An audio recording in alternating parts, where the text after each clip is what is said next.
is allocated. He says the construction mafia is a threat to infrastructure development in SA. And we are going to wage a war. And it's a war we must win. Because if we don't, then it is South Africa that is going to suffer. It's people on these sites that are going to suffer. Our construction workers must be able to work in a peaceful environment. Our communities must be able to benefit from government spend and infrastructure. It is not people who want to tear these sites down that will win. It will be the South African government that wins. McPherson says that there are a number of steps that can be taken to make sure that construction mafias who threaten contractors and extort money are put behind bars. He says steps that the Cape Town municipality has taken are just one example of what can be done. That municipality has made more money available for law enforcement. They've made more money available to track these guys down. They have offered incentives and rewards for information that leads to arrests. And I think that's where we've got to get to. And, we can't just have an approach of sort of our guns are bigger than your guns. That's not going to work. We've got to have intelligence-driven operations that finds who these people are. The state witness and nephew of multiple murder accused Enoch Ndo has told the Thohoyandou High Court in Limpopo that the accused wanted his brother to vacate the homestead before the murder incident. Patuan Ndo says the accused Ndo had been accusing his other nephew, Mpondo, of breaking into his bedroom and stealing valuable items. He's standing trial for shooting and killing 7 family members, including 4 children, at Jimmy Jones village near Malamulele on Christmas Day in 2021. Speaking through an interpreter, Patuan Ndo says the accused was not allowed to spend the festive season at the homestead and that the shooting happened after a family meeting.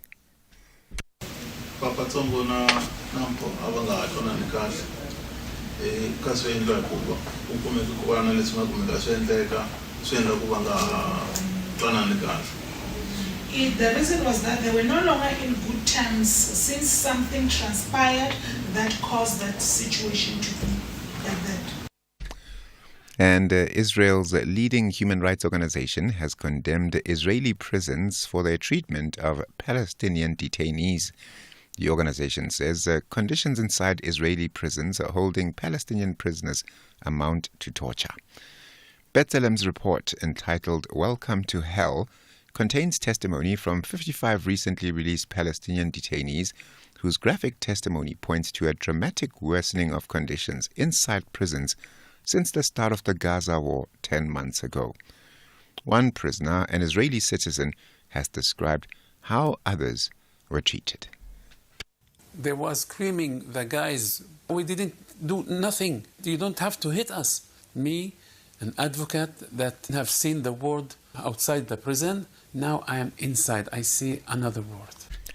The top story at 3 o'clock, Gauteng Police Commissioner Tomim Tombeni has confirmed that a 5th person has been arrested in relation to the incidents of intimidation and violence at Matsiliso Primary in Katlehong on Gauteng's East Rand. For SAFM News, ke Modupi Makgalemele. And coming up in your sports this hour, Richardson racing against time to be fit to be part of Team SA's relays. Erasmus names Match Day 23 for this weekend and Zwane's new role at Kaizer Chiefs clarified. More details at 3:30. Here, there, and everywhere. SAFM 106.6 FM in Bloemfontein. The world's best cooking show is finally here. MasterChef South Africa Season 5. You'll meet 20 talented home cooks from around Mzansi, noma upumaphi, and no matter your favorite dish. See if the chefs can handle the heat in the kitchen in a race to be crowned MasterChef South Africa. Every Saturday, 7:30 p.m. only on S3 Channel 193. MasterChef South Africa, the world's best cooking show, proudly sponsored by Pick n Pay. e-ofisini. So Sharon officini was telling me the way drip is so expensive these days. She's now waiting for her old clothes to come back into fashion. I say, Joza, while you're waiting, why not let your money do the things in a Nedbank Just Invest account where you can get your money after 24 hours notice? Oganchani, voiceman. Injalo, Mabel, you can earn up to 8.75% interest. Anyone can open an investment account via the Money app in under 2 minutes. See money differently. Nedbank. We're a licensed FSP and registered credit provider. Promo rates apply. SA Schools football comes alive on the 9th and 10th of August 2024 at Sarah Park, Wits University for the SA Schools National Championship from 9 a.m. daily. The best under 15 boys and girls representing their province's school teams will battle it out to try and be selected into the under 15 schools national team. Bring your family and camp chairs to support your provincial under 15 team. If you're not in Gauteng, catch the games on SABC Sport on DTT Channel 4 and SABC Plus. For more details, visit safa.net. SABC Sport. For the love of the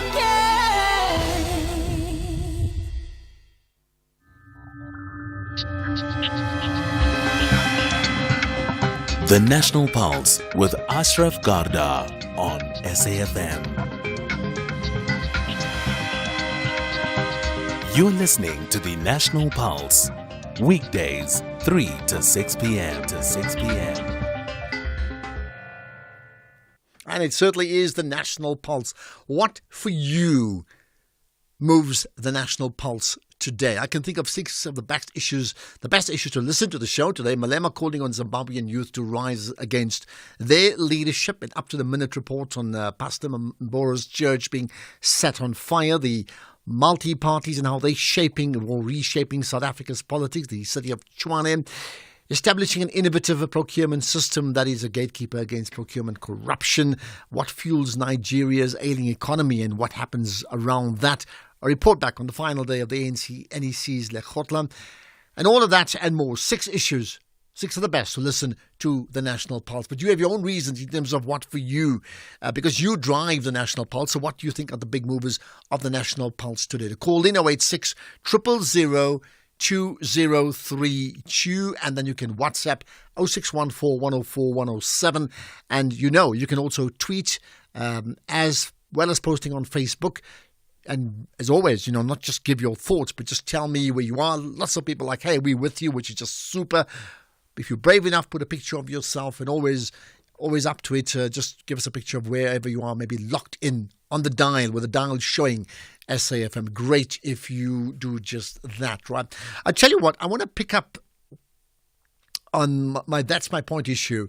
And it's not so much about the Olympic Games, but it certainly is a theme that I will draw on, right? So, we watched Tatiana Smith win gold and silver, and we were just blown away by that. Then we watched Simbani getting so close to winning a bronze in a formidable 100-meter race. And in all of that, there was a common sense of patriotism, a love for my country, our country, and a common denominator is the South African flag. So the athletes did it for themselves, of course, and they did it for their country. We back home, well, we supported whoever for our country. Well, what about the achievements of others, not just in sport, but in other aspects of South African life?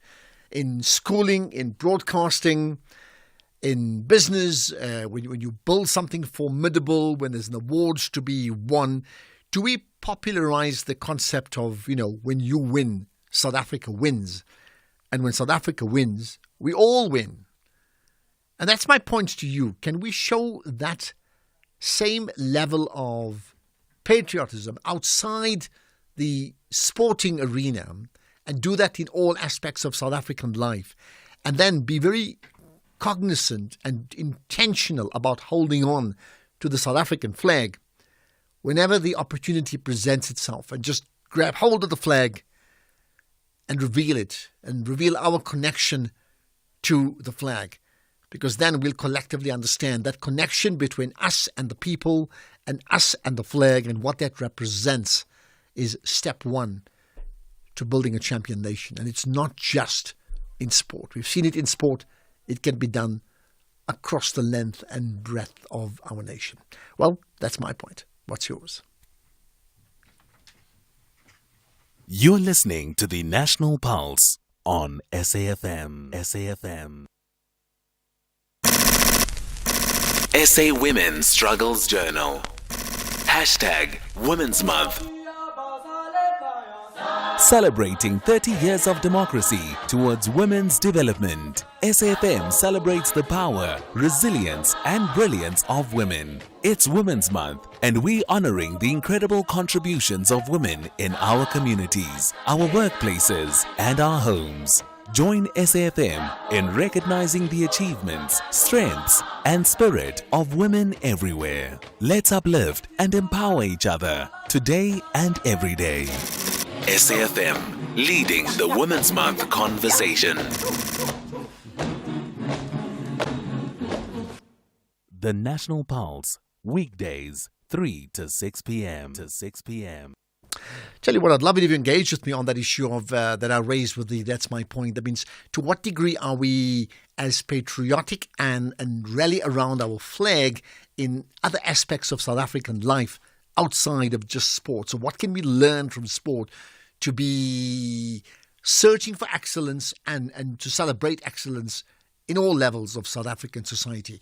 0614 104 107 to WhatsApp, text or voice notes, or to call in 086 000 2032. I did say we'll talk about the EFF leader Julius Malema in Zimbabwe first up. Now Malema that is, well, he says young Zimbabweans are the only ones who can reshape the future of their country. He's insisting that the problem of Zimbabwe can only be solved by the people of Zimbabwe. So he spoke about this when he gave the Rhodes lecture. What do you make of his remarks, and what impact will it have on young people in Zimbabwe as they take their fight to what is seen now as an underperforming ruling party, the ZANU-PF? With me is Dr. Ibo Mandaza, who's a political analyst based in Zimbabwe. Dr. Mandaza, appreciate your time. You're live with the National Pulse. Thank you.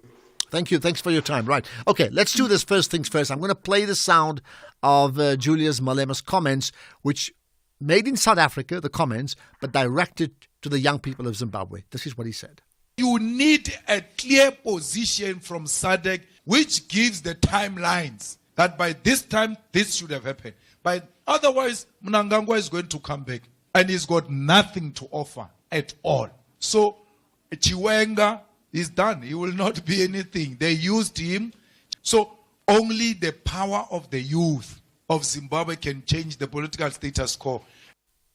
Okay, so that's what he said. I think it's very clear what he said. The question is, how much weight does it carry?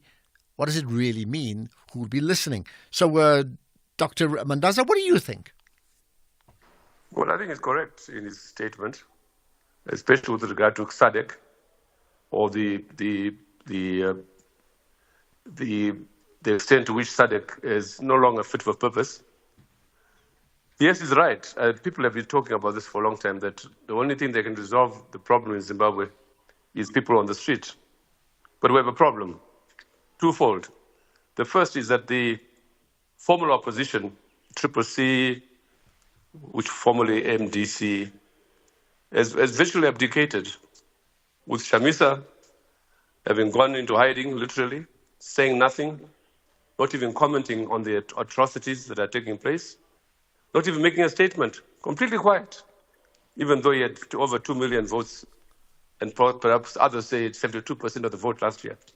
But there he is, completely, in my view, abdicated his responsibilities and therefore betrayed the many.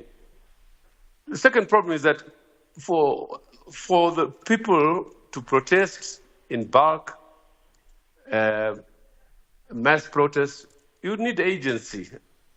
And the agency is precisely a movement. And the movement is not there. And thirdly, you have a situation where we have 70 to 80% of our professionals outside the country. And some would say we have up to 50% of our population outside the country. They're full up there in your country, in South Africa. There's said to be at least 3 million illegal migrants in South Africa from Zimbabwe. And if you add up those who are legally there, those who are in Botswana, Namibia, UK, and even on the moon, as I often joke, we have perhaps 5 to 7 million Zimbabweans outside the country. And this has depleted the capacity of civic society. It has depleted leadership. It has depleted organization. So we have a problem. What you're seeing happening in Kenya, they could have happened long ago. But as you can see, the first route is to South Africa for people who can't get jobs, who are afraid, and so on. So we have a problem. So you're suggesting, in fact, that instead of the people escaping, in inverted commas, to South Africa, what they should be doing is staying where they are and effectively revolt against a failing system in that country. I'm not saying that. I'm just saying that basically you cannot blame people for taking the choices they've made, making the choices they've made. But I'm just trying to give you the backdrop, the background, and I could add a fourth factor, which is the repressive nature of the state. It's been preemptive in its actions. It's not so much that it expects something to happen in the form of demonstrations and protests. It just wants to preempt it at any cost. At any cost, including having to earn a bad reputation as a repressive state that it is. So we have a situation, and in the end, the ball is in the court of SADC, sadly. So which is not fit for purpose, in my view. What do we have then in Zimbabwe right now? So maybe give me a sense of the biggest issue in terms of you have Zimbabwe as a form of governance, right? And then you have the people, and often in a country when there are no real issues to be concerned about, we care less about who governs, right? What are the biggest issues in the country right now? The biggest issue is a collapsing political system. The collapse, which began with a coup in 2017, there's never been an improvement at all in the nature and content of the state. The second is an economy which has collapsed long ago, which is just tottering or tottering, whatever the word is, and so we are really in a political and economic crisis. We're in a country that requires urgently a political settlement. A political settlement is the only base upon which both the political situation and the economy can improve. And before I wrap up... Before then, I'm sorry, the crisis persists as it is now. I understand. Okay, to wrap up then, let's go back to Julius Malema, who's a leader, a significant leader in opposition in South Africa. What weight does it carry for him to effectively pronounce over another country? And does it serve the purpose of inciting? So if it does, and that's a good thing, but is it also risky where another person from another country does just that? I don't think so. I think his statement is very timely. And it has been greeted with much acclaim in Zimbabwe, by the way, and across the region and across the continent. Because we are faced, as African people, with moribund organizations, both regional and continental. We're a disgrace, to say the least. You said there is no movement for change, right? I mean, that could be the name of a political party, but therefore, why is there no movement, and what would it take to create this movement?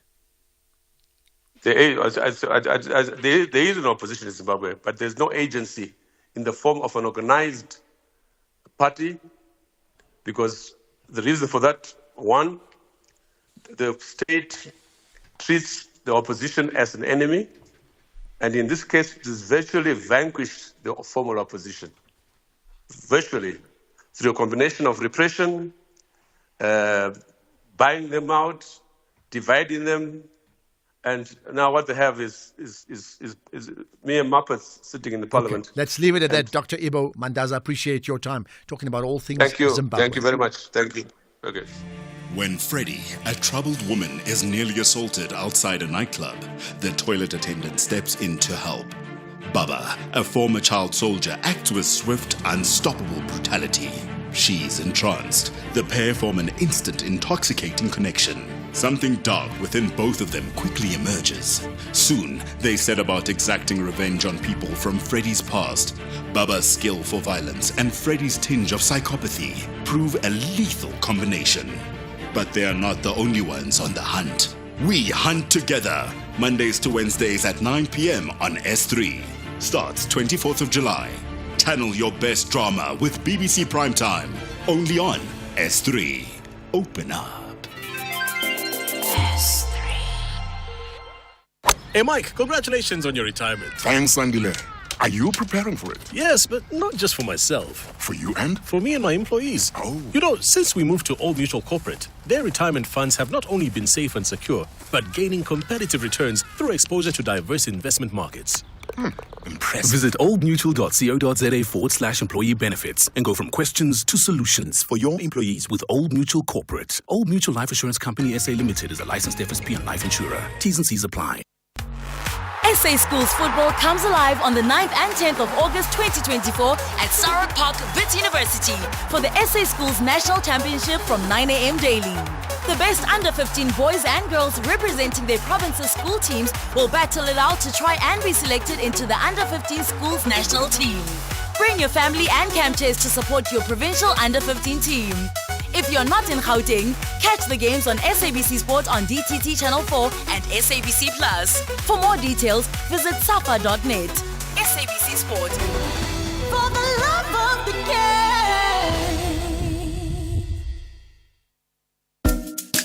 SAFM is celebrating its 88th birthday, and what better way to celebrate than with you, our loyal listener. We will be giving away 8,800 to 10 lucky listeners during the month of August. To stand a chance of winning, stay tuned to SAFM and SMS the keyword SAFM88 followed by your name to 41391 and listen to the station throughout the day where you could be selected as a winner. SMSs are charged at R1.50 per SMS. Free SMSs and SMS bundles do not apply.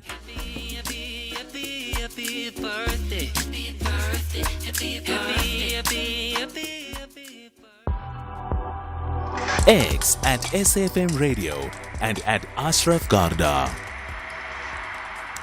I always ask you to say, well, I mean, you know, we asked the question, what moves the national pulse? Clearly, you are the ones who are the drivers of the national pulse. And certainly, Shorty Seniolo saying, afternoon, Ashraf, I'm tuned in via 106.2 in Mafefe in Limpopo. So there you are. You drive the national pulse.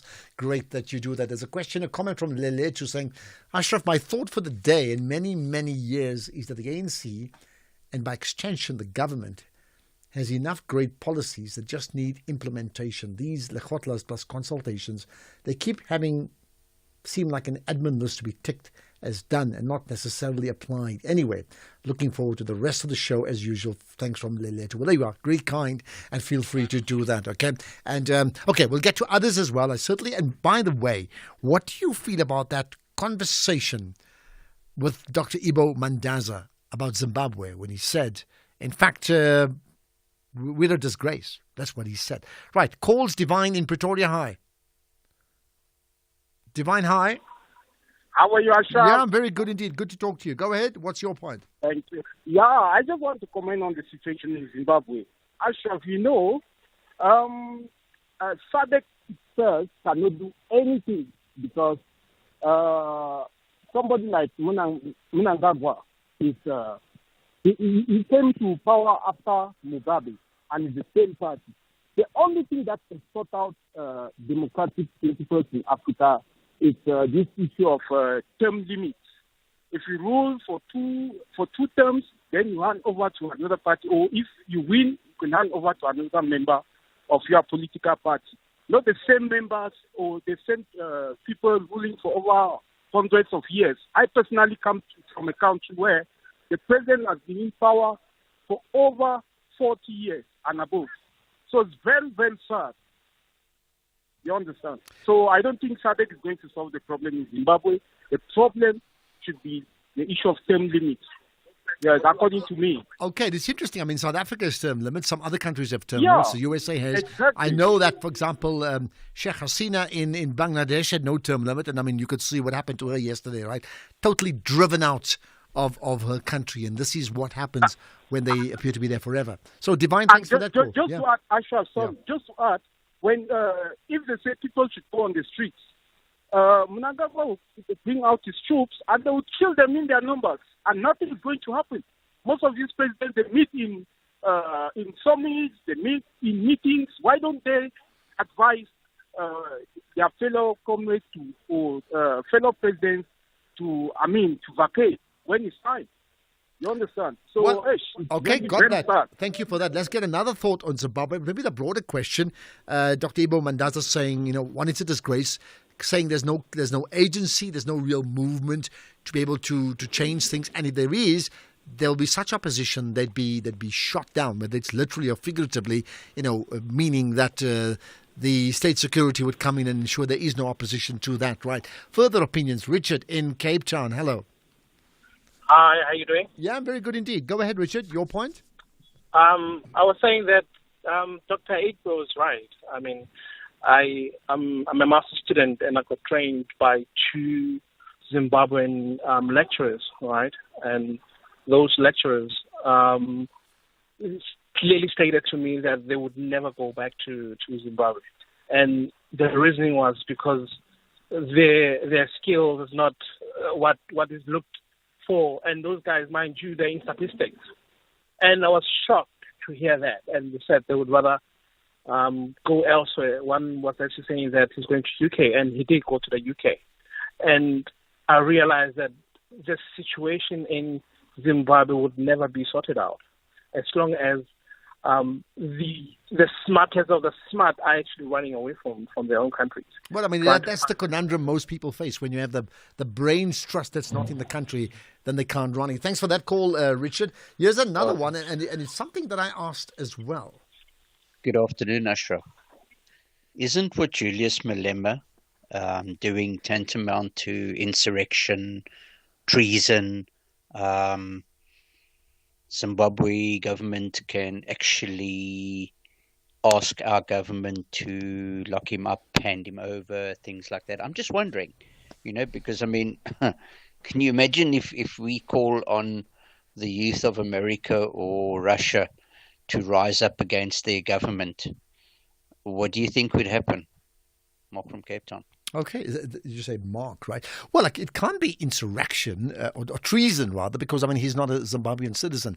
But I hear what you're saying. How much more can he say and can he not say that will not be seen as interfering? But I mean, on the other hand, is he part of the consciousness? I mean, what about sanctions in South Africa? When these other countries imposed sanctions on apartheid South Africa, what were they in fact doing? They were calling for regime change in apartheid South Africa. Right, more to come. Let's get the news headlines now. It's 3:30. Here's Madupi. Thank you very much, Mr. Garda, and a very good afternoon. In your headlines, the presiding judge in the Senzo Meyiwa murder trial has ruled that the state can recall cell phone data analyst Lamberta Steyn to clarify some discrepancies. Gauteng Police Commissioner Tommy Mtombeni has confirmed that a 5th person has been arrested in relation to the incident of intimidation and violence at Matsiliso Primary in Katlehong, east of Joburg. And Democratic U.S. presidential candidate Kamala Harris has chosen Minnesota Governor Tim Walz as her 2024 vice presidential running mate. I'll be back with a full news update at 4. SAFM, guiding you through the rush hour traffic. Good afternoon. Starting off in Gauteng, the M2 eastbound has a crash reported at Denver. The N1 northbound in Centurion has a crash reported before Buerta Avenue. The N40 northbound in Pretoria has delays towards the R101 interchange in Bedfordview. The N3 northbound is slow moving on the link to the N12 east at Kilulis interchange, and the R24 westbound has delays towards Alum Road. In KZN, the N2 southbound slow moving towards Spaghetti Junction. The N2 northbound has a stationary truck at Spaghetti Junction. The N3 westbound has a crash reported after the Lindfield Park exit. Maiden Road has truck congestion reported in the Maiden Wharf area, and South Coast Road southbound queuing towards the M7 highway. In Cape Town, the M5 southbound slow moving towards Krombom Road. The M3 southbound is slow moving towards Rhodes Drive. Voortrekker Road eastbound is slow moving through Maitland. Victoria Road outbound slow moving through Woodstock, and Racecourse Road in Lansdowne slow moving at Chaka Road. With your traffic update, I'm Irma G. Here, there, and everywhere. SAFM 104.5 FM in Hout Bay.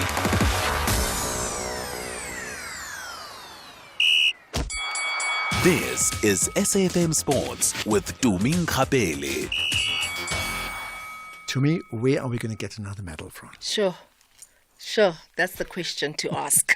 That is definitely the question to ask. I'll leave it to you to work it out. Thank you. Well, afternoon to you, Ashraf, and our listeners. Starting things off with athletics at the Olympics. Team South Africa actually sweating over the sprinter Benjamin Richardson, who is in a race against time to be fit for the 4x100 meter relay heats. Richardson withdrew from the 200 meter repechage heats due to a hamstring injury that he sustained in the 200 meter event heat 1. But there's hope that he could recover in time for Thursday's action, where he will play a key role in SA's medal hopes should he compete. So perhaps we could just get a medal from our relay team. We'll just have to wait and see. Meanwhile, Miranda Charlene Kutsia has qualified for the women's 400 meter semi-final. She clocked a personal best time of 50.66 seconds in heat 2 to finish second in the repechage heat. The semis are tomorrow, and that is at 7:45. Meanwhile, Sean Maswangai says that he's using today's rest day to gather all his strength needed to give his best in the semi-finals. The American-based sprinter finished third in the men's 200 meter heat with a time of 20.20 seconds, expressing a relief at having avoided the repechage race ahead of the semi-finals tomorrow. Oh, definitely makes a huge difference, especially having come from the hundreds. You never want to go too hard in these kind of races because, the final is where it matters most. Obviously, you want to make the final still. So it's about finding that sweet spot and finding that balance. Then in an interesting one, the 100-meter champion Noah Lyles says that he wants a signature sneaker, speaking to the lack of opportunity and partnerships for track and field athletes, regardless of how successful they may be. Now, Lyles pointed out how track and field athletes have been systematically overlooked, pointing out that sprinter Michael Johnson, a 4-time Olympic gold medalist and the only person to win both the 200-meter and 400-meter, never got his own shoe. In rugby, Sasha Feinberg, Mgomezulu and Elrich Lowe are set to make their first starts for the Springboks on Saturday in the Rugby Championship test against the Wallabies. Siya Kolisi will captain the match day 23, which features 3 changes from the second test against Ireland. Lowe starts at number 8 and Kobus Reinach being the only new faces in the run-on side, and Feinberg Mgomezulu is in on fly half after making 4 appearances from the bench this season. Meanwhile, SANZA announced that 20-minute red cards will be among the law variations for the 2024 Rugby Championship. In certain cases, under the new laws, players sent off after being shown a red card can be replaced by another player 20 minutes later. The rationale is that individual players, not the match, are punished for some red card offences, and this is according to SANZA. In football, former Kaizer Chiefs coach Arthur Zwane has shifted his focus to development in the club as the new technical team in the senior team led by head coach Nazruddin Nabi settles. Chief Sporting Director Kaizer Motaung says that Zwane, who has worked for over a decade with the club's juniors and seniors, is focused on the progress of the academy and scouting department. Coach Arthur, his title is a senior coach, a senior academy coach.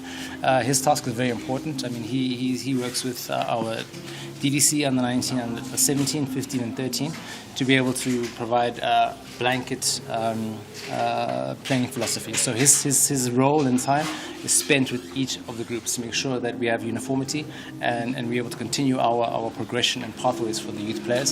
He's also forms part of our scouting department. So his role is very clear. That's what he's been busy with.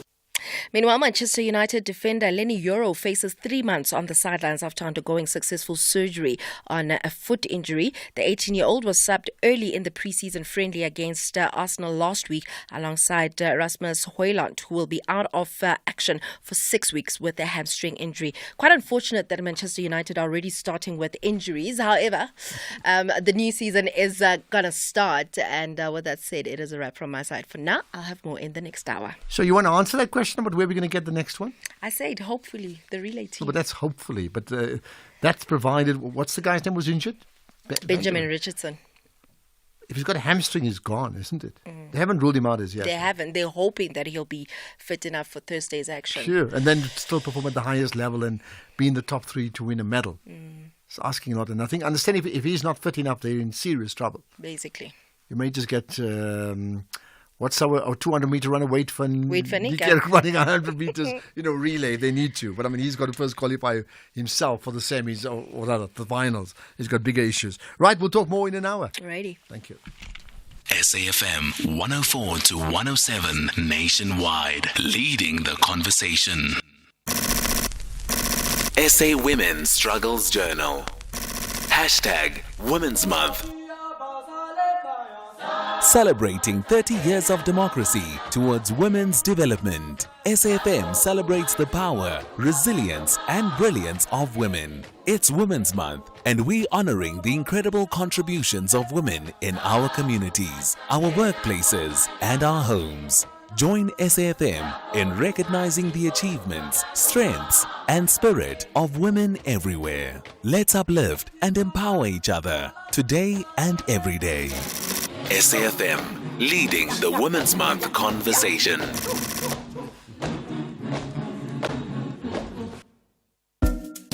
SAFM is celebrating its 88th birthday, and what better way to celebrate than with you, our loyal listener. We will be giving away 8,800 to 10 lucky listeners during the month of August. To stand a chance of winning, stay tuned to SAFM and SMS the keyword SAFM88 followed by your name to 41391 and listen to the station throughout the day where you could be selected as a winner. SMSs are charged at R1.50 per SMS. Free SMSs and SMS bundles do not apply.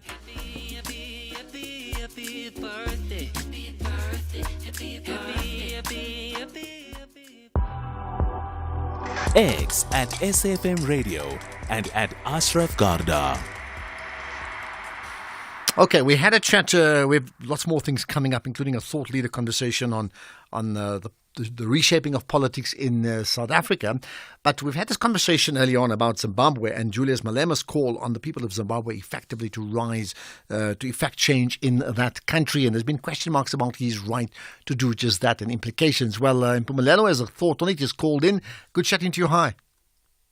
Good afternoon, Ashraf. How are you? I'm very good. I'm glad you called in. Right, let's get to your point. Yeah. No, sorry for doing that. It's interesting what the previous caller said about whether action can be taken. Let me first clarify the two concepts, legal concepts. Yeah. There's a difference between sedition and treason. Sedition is where by your words or conduct you are inciting people to overthrow an authority. That's sedition by words or conduct. Then treason is where you actually take action to attempt to overthrow an authority or a government. So what Julius Malema did conceptually is sedition. But that sedition will not apply to him because he did not call upon people, inciting people to overthrow the government of South Africa, but in Zimbabwe. So jurisdiction is an issue. Unless he made those remarks at the University of Zimbabwe, or in a hall in Zimbabwe, then subsequently left Zimbabwe to South Africa. Zimbabwe will have the right of asking South Africa to extradite him because he committed an offense within his jurisdiction called sedition. South Africa will have to make an inquiry because it will depend on whether there's an extradition treaty or not between South Africa. And the offense or crime committed in Zimbabwe is the same, also a crime in South Africa, and there's no death sentence. Then an inquiry can be held. If it's not a crime in South Africa or the offense for which he could have been sentenced for as death sentence, that extradition attempt will have been stillborn.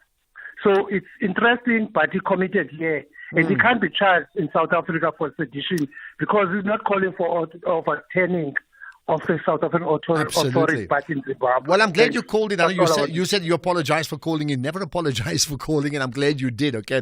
And you did clear up the initial point that I made. My very first comment is he's a citizen of South Africa, not of Zimbabwe, which is exactly what you're talking about in terms of where he is, what he's saying. But we can talk about the next step. Thanks for that call. Much appreciated, right? Okay, there are certain comments, by the way, about just that. I mean, sedition. Here's another one. Who's going to listen to a man that believes in communism, that communism is the way South Africa must go? Who's going to listen to a man who believes in taking down our borders so there can be an influx of immigrants from Africa? Who is going to listen to this man? Very, very few. But why would you say... I'm not suggesting. I mean, you're putting labels to him that he's a communist. He's into communism. He may prefer a combination thereof. Some may argue, like, what has capitalism done to the world in terms of how much good has it brought to the world? But here's the broader issue, whatever it may be, right? The question is, when you say who's going to listen, people are hungry. People are hungry all over the world. They're hungry for change. And if they see... a brick wall in terms of what they currently experience, they may well do that. We've had examples in Kenya. There's problems in Nigeria. There's mass dissatisfaction, deserved or not, in the UK. There's a overthrow of a leader in Bangladesh. What does that all tell you? Let's get into our thought leader conversation now. Nkosi Nyembezi says South Africans can't trust every political party leader occupying a political office. Now, this, as he argues, that when selfish politicians refer to the spirit of the Constitution and the supporting legislation on good governance, they are often, and this is an important word, deceptively talking about narrow political party interpretations. So what does he really mean by all of this? Let's get the thoughts then of Nkosi Nyembezi. Thanks for joining us here on the National Pulse. Oh, thank you very much. I'm bright and beautiful with my makeup on, preparing for a television interview. Here am I. Well, I was going to ask you what sort of makeup, but don't answer that. We'll leave that for another time, right? Perhaps, maybe makeup is the most appropriate word because, in fact, what you're suggesting is political parties and their positions, they've applied makeup for us to see differently what they really are. Yes, of course, because the human rights, the political rights belong to citizens. And when political parties represent us in their legislatures, they don't see themselves as just a vehicle for us to enjoy those rights. They just want to take decisions on our behalf.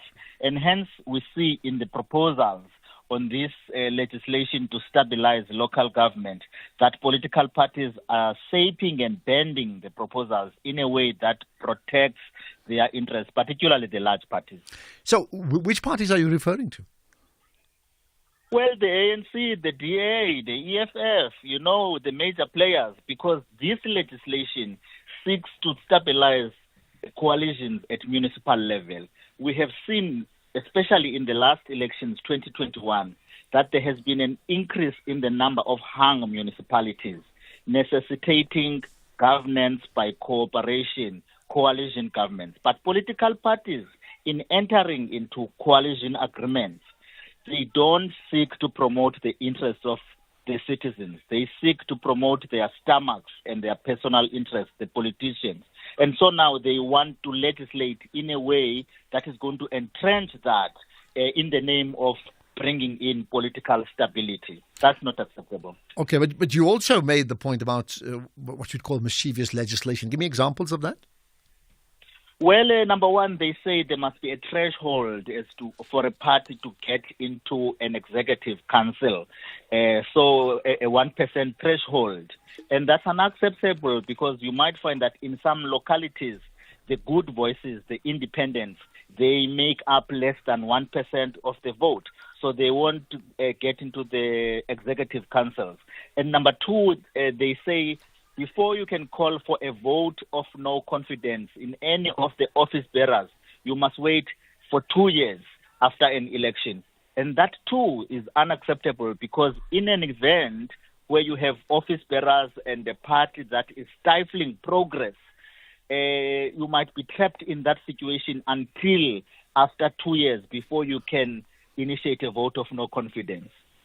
So, so what then are your feelings about what we currently have? I mean, you mentioned the three biggest parties. We exclude the MK in that because they are now party number 3 above the EFF, right? What do you make then in terms of what the parties have done in the last 2 months only? I'm talking about since May 29. They've done very well in forming a government of national unity, in forming a majority or minority governments, depending on the province. They've done very well. They've done very well in complying with the timelines imposed by the Constitution as to by when the legislature should meet and discharge their first business of electing office bearers and the president or the premiers. And they've done very well continuing with adopting budget votes for the departments. So we must commend them for that. And I think that is also the point we must, as citizens, take to the national dialogue the president has called for, to say what kind of South Africa do we want? What kind of a government do we want? So we must follow through that process because they've met the timelines by bringing issues we want to see in the national dialogue. Okay, here's the last thing for you. In the context of all that you've said, how much power do the people have? The people have a lot of power. They vote in the way they want, and they've shown that they don't want a dominant party. Hence, you see even the ANC with less than 50%. They want all parties to work in collaboration. And I think now it is going to be the translation of that will that we must see with parties working together meaningfully for the benefit of the people. And I hope, I can foresee that it's going to extend to local government as we move to the 2026 municipal election. Okay, God, I appreciate you giving off your time. Certainly got us thinking and should get many people thinking about just the shape of our politics in Nkosi and Nyembezi. And we'll certainly do this often, sort of pick up a thought leader conversation where we think it's warrants attention and gets you to think about, because ultimately you are the one that has a major role in driving the conversation that effectively labels or frames what we call the national pulse. Catch the Tastemaster Junior this Tuesday evening at 7 on SABC2. It's the first elimination challenge, and to stay in the competition, the bottom 6 contestants must channel their inner Italian by baking a delicious handmade pizza using leftovers from the fridge. Who will survive to bake another day? Find out on the Tastemaster Junior. Tuesdays at 7, repeat Wednesdays at 1 and Sundays at 4 p.m. Only on SABC2. Now, your insurer makes many promises, but can they back it up? Outsurance can, and that's why they're the best insurance company in South Africa. Outsurance has consistently had the best ombudsman for short-term insurance results. This is for the past 11 years. And they've been awarded the best short-term insurer by News24 for the past 2 years. So, question, why would you want to be with anyone else? Well, SMS out to 30754. That's out to 30754 for a 10-minute quote that could save you thousands. Licensed insurer and FSP T's and C's and information online. You're listening to the National Pulse on SAFM. From the problems of Zimbabwe to the problems of Bangladesh and maybe the problems of the UK, and of course there are problems in South Africa, but what about Nigeria? Let's talk about the goings on in Nigeria. We touched on it yesterday about protests that have taken place, but the backstory to that would be the issues of cost of living, or the very difficulty that people are facing in terms of maintaining a cost of living. So let's try and understand the country's economic outlook and its economic policies. We know there's been protests, and that means that reflects in this case, a vast or a mass dissatisfaction. Dr. Tarifa Abram is with me, economist, who's an economist and international finance analyst. Dr. Abram, appreciate your time. Thanks for joining us. Thank you very much. It's a pleasure to be online with you. Thank you so much. Right, so help us understand, first of all, give us an overview of the state of Nigeria's economy. The state of Nigeria's economy right now is characterized by extreme high cost of living crisis. Inflation is at its highest level amounting to about 34.9%, compared to South Africa that had an inflation of around 5.2%. Inflation for South Africa, April was 5.2%, May remained 5.2%. But for Nigeria, inflation from May 2024 to today has gone from 20% to about nearly 35%. So because of the high rate of inflation, coupled with the removal of fuel subsidy that the Nigerian economy has relied upon for years, in addition to the flotation of the Naira policy by the Central Bank of Nigeria, the cost of living crisis in Nigeria right now is at its highest level. Food prices are high. Price for electricity and energy is also high. Transportation cost is high. The cost of borrowing for businesses is high, making repayment of loans difficult, and small businesses are struggling. Households' wages can no longer afford the basic necessity of living. Nigeria is practically facing a serious situation with high cost of living crisis right now. Okay, so I mean, two things there. One, clearly that is being manifested by dissatisfaction by the people, right? How far do you think that's going to go?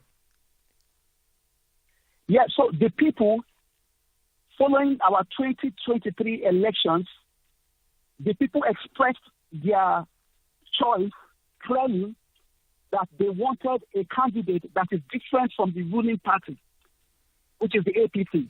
But because the opposition party did not agree on a candidate to use, they both went separate ways and splitted the opposition vote. So we had the president that became president with about votes of less than 9 million, when the opposition combined had total votes of more than 18 million. So since the president came on board, Nigerians have been expressing their dissatisfaction with the current ruling party. So the president made a lot of promises that will address the cost of living crisis. But 1 year after, nobody has seen anything change. And coming from a period whereby the same ruling party has been in charge for the last 9 years, the people are now reacting by what we call hardship protest or cost of living crisis protest. Lagos is almost on shutdown. Abuja is also having the same serious challenges, even though it's being managed. Across the subnationals, it is being managed as well so that it will not escalate or become violent. But because of the hunger and the number of days that the protest is supposed to stay, every day, today is the 6th day of the protest, we keep seeing that the nature of the protest is changing. Day 1 and day 2, the protest was peaceful, but from day 3 and day 4, other vested interests have started hijacking this protest, leading to conflict and destruction of government infrastructure and property. Okay, maybe help us understand then what is the shape. I asked you about the state of the economy. What is the shape of Nigeria's economy in terms of its mix, and are there plans to reshape, reform, relook at the economy, which is clearly not working in terms of landing a better life for the people of the country? The Nigerian economy, by our constitution, is supposed to be an economy that harnesses all resources that the country has and to use it for the welfare and benefit of the people. That is what the constitution provides. But in practical reality, the Nigerian economy is a mixed market economy, whereby the government is big in regulation and you're supposed to have private sector also as players.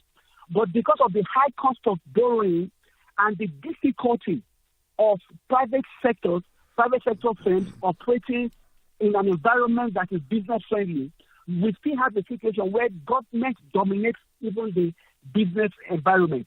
So government business practically drives the Nigerian economy. So part of what we see from the cost of living crisis is that the very small amount of business persons who are trying to come on board with their innovation are struggling with high cost of borrowing, high cost of loan repayment, high interest rates, difficult situation with inflation, insecurity that makes it difficult for them to move their goods across the country, very unfriendly import and export trade policies that makes export even more expensive than and makes import even cheaper. So this is the challenge with regards to how the business environment is. So what the government is doing is to intervene to address the gap that is created by the inefficient running of the private sector by supplementing policies, with government social intervention programs. But in the last 2 years, we have seen a situation whereby our social intervention programs have been difficult to implement because of the corruption that is vested in the people that are supposed to head those ministries. As I speak to you right now, the minister for social that's responsible for social investment programs in Nigeria has been suspended, and the person is undergoing investigation due to corruption. So government has a lot of responsibility, but the people don't trust that government will be able to deliver on its promises. All right. And lastly, very quickly, what then is the economic outlook for the country?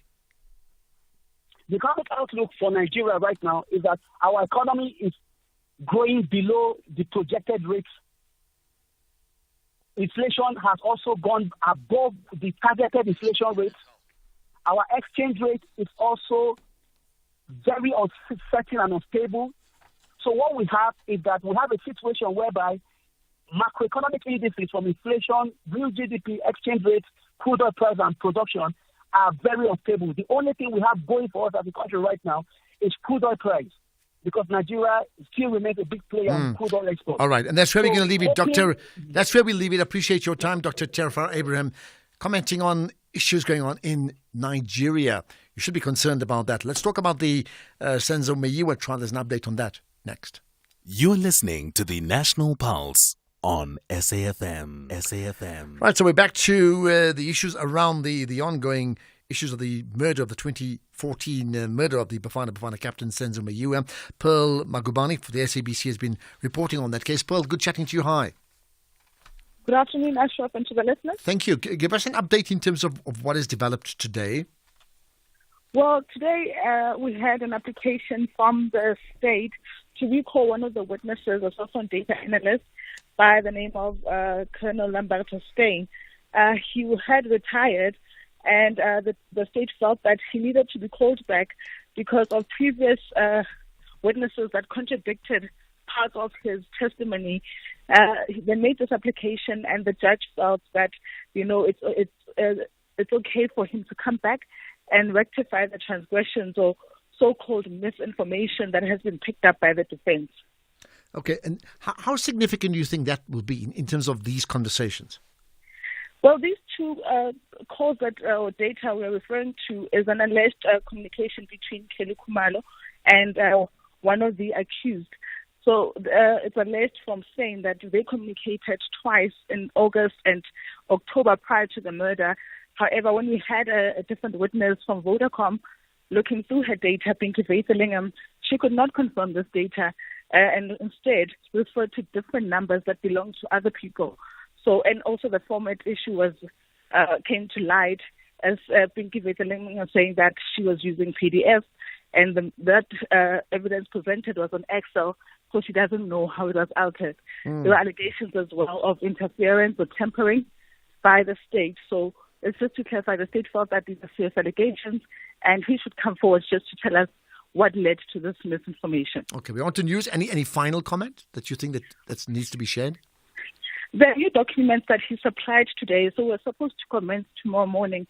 However, the defense has asked for more time to go through them, saying that it's 15 pages and they just want to pick up if it's new evidence, as he's not allowed to testify on new evidence, and he's only just here to clarify.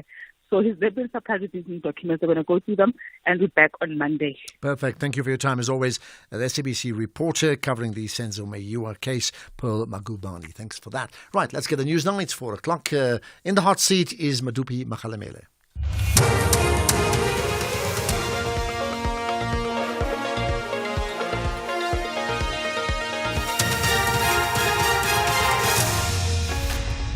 Thank you very much, Mr. Garda. The top stories at 4 o'clock. Data analyst recalled in the Senzo Meyiwa case, and Kamala Harris picks her running mate. A very good afternoon.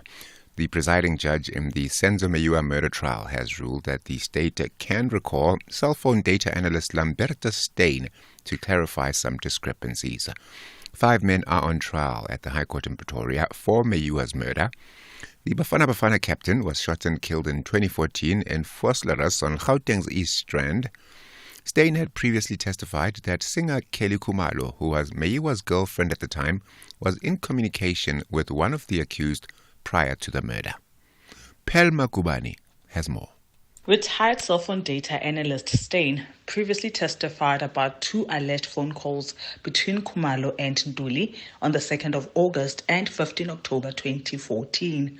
When Vodacom's Pinky Vetelingam unpacked her data, she read out 2 different numbers to the evidence Colonel Stein had submitted. This led to the defense labeling this mismatch in data as possible fraud or tampering. However, State Prosecutor George Baloyi says this is not a contradiction but a misunderstanding of evidence. Judge Mokhatleng also stated he was baffled by the evidence given by Colonel Stein and therefore ruled in favor of the state's application. Pilma Kubane, SABC News, Pretoria. Gauteng Police Commissioner Tommy Mtombeni has confirmed that a 5th person has been arrested in relation to the incidents of intimidation and violence at Matsidiso Primary in Katlehong, east of Joburg. This follows the arrest this morning of 4 suspects believed to be involved in the incident. In a video that has since gone viral on social media, 3 men are seen violently threatening teachers and learners at the school. One of the men is South African pastor Paseka Mboro Motsweneng, who is seen wielding a panga, and another man is seen with an assault rifle on the school premises. Mtombeni explains the charges that the 5 will face. We also had the assaults, we had malicious damage to properties and intimidation. So those individuals were arrested, and ultimately, with our systematic investigation, linking up with the NPA, we managed to link up with the NPA, where after the 5th suspect have just been arrested, after we have secured the warrant of arrest. Workers at Tekwani Citrus Farm in Mpumalanga are demanding answers about their contracts at the farm. The workers have hit a deadlock with the farm owners, the Mpumalanga Economic Growth Agency MEGA, over the extension of their contracts. This after about 45 workers were served with employment termination letters despite being promised extensions by the employer. There are reports suggesting the possible closure of the farm due to low production returns. Joburg's MMC for Human Settlements, Mlungisi Mabaso, has called on the SAPS to prioritize a swift probe into the fatal shooting of EFF regional leader and councillor Moshe Mphahlele. Mabaso expressed concern after Mphahlele was shot and killed on Sunday when police and private security officers were evicting persons occupying containers erected to provide shelter during the COVID-19 pandemic in Joburg's Alexandra Township. Mbaso says the motive for the killing is still unknown. It seems like no one knows what happened because we were informed that the shots came from the crowd, and the crowd is saying it came from the police or the security. And that's where the confusion is. Hence, we had requested that they expedite and prioritize this case so that at least we are able to understand who actually fired the shot. And we are hoping that police will do justice in this investigation because we all want to know what really happened there, so that we are able to find closure and the family is able to find closure. And Kamala Harris, the current U.S. Vice President and Democratic Party nominee for president in November, has chosen Minnesota Governor Tim Walz to be her running mate. Harris will formally introduce her new vice presidential choice when she holds a rally in Philadelphia later this evening, the most populous city in the critical swing state of Pennsylvania. Walz is a popular governor from the country's Midwestern region that will be key to the Democratic Party's success in the polls. He was first elected governor in 2018 and then won re-election in 2022. Our correspondent, Sharon Bryce-Peace. The Harris campaign has been in a race to identify a running mate after President Joe Biden's decision not to seek re-election late in July, leaving just weeks available to Harris to not only shore up the Democratic support for her nomination, but also choose her running mate ahead of the party's national convention, which begins August 19th. Following their joint rally later Tuesday, the ticket plan stops in other key swing states this week, including Wisconsin, Michigan, North Carolina and Arizona, among others. polls consistently show a tight race both nationally and in swing states between Harris and Republican nominee former President Donald Trump, and will hope her new VP pick adds additional momentum to her campaign. Showing Riceby's SABC News, New York. The top story at 4, the presiding judge in the Senzo Meyiwa murder trial has ruled that the state can recall cell phone data analyst Lamberta Steyn to clarify some discrepancies. For SAFM News, Kemodupi Makhalemeli. In sports this hour, Uganda's Cheptegei will not defend his 5,000 meters title, and Mayor replacement still stuck in Europe. More details at 4:30.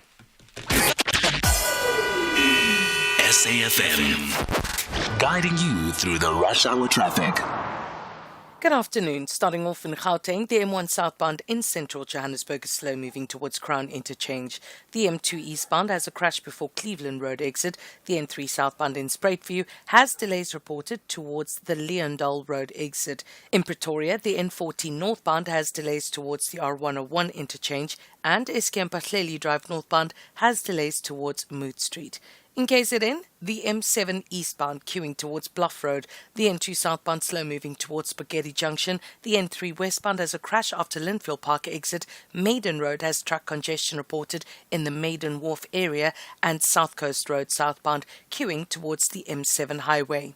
In Cape Town, the N7 Jakes Hadville Drive southbound slow moving at Voortrekker Road, the M5 southbound slow moving towards Krombum Road, the N1 outbound is slow moving towards Okavango Road exit, the N2 Nelson Mandela Boulevard outbound slow moving towards Hospital Bend, and Viking Way eastbound in Epping slow moving at Cyprus Avenue. With your traffic update, I'm Irma G. SAFM 104 to 107 nationwide, leading the conversation. Oscar and Emmy winner Kevin Costner is John Dutton, a sixth-generation homesteader and devoted father. John controls the largest contiguous ranch in the United States, operating in a corrupt world where politicians are compromised by influential oil and lumber corporations and where land grabs make developers billions.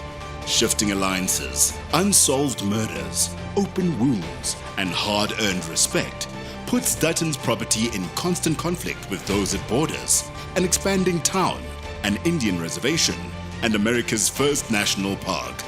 Channel your inner drama with Yellowstone, Saturdays at 9:30 p.m. only on S3. Open up.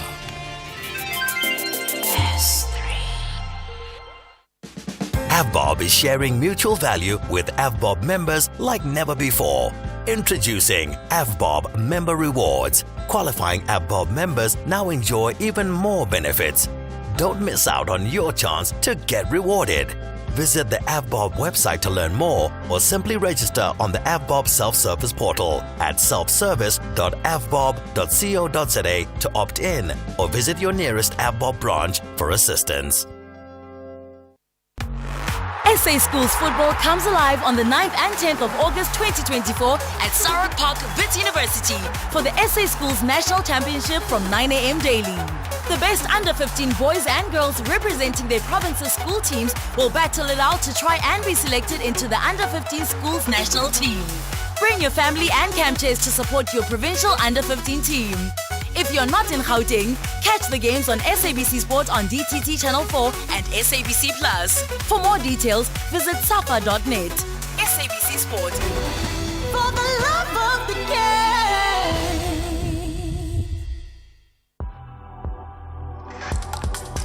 The National Pulse with Ashraf Garda on SAFM.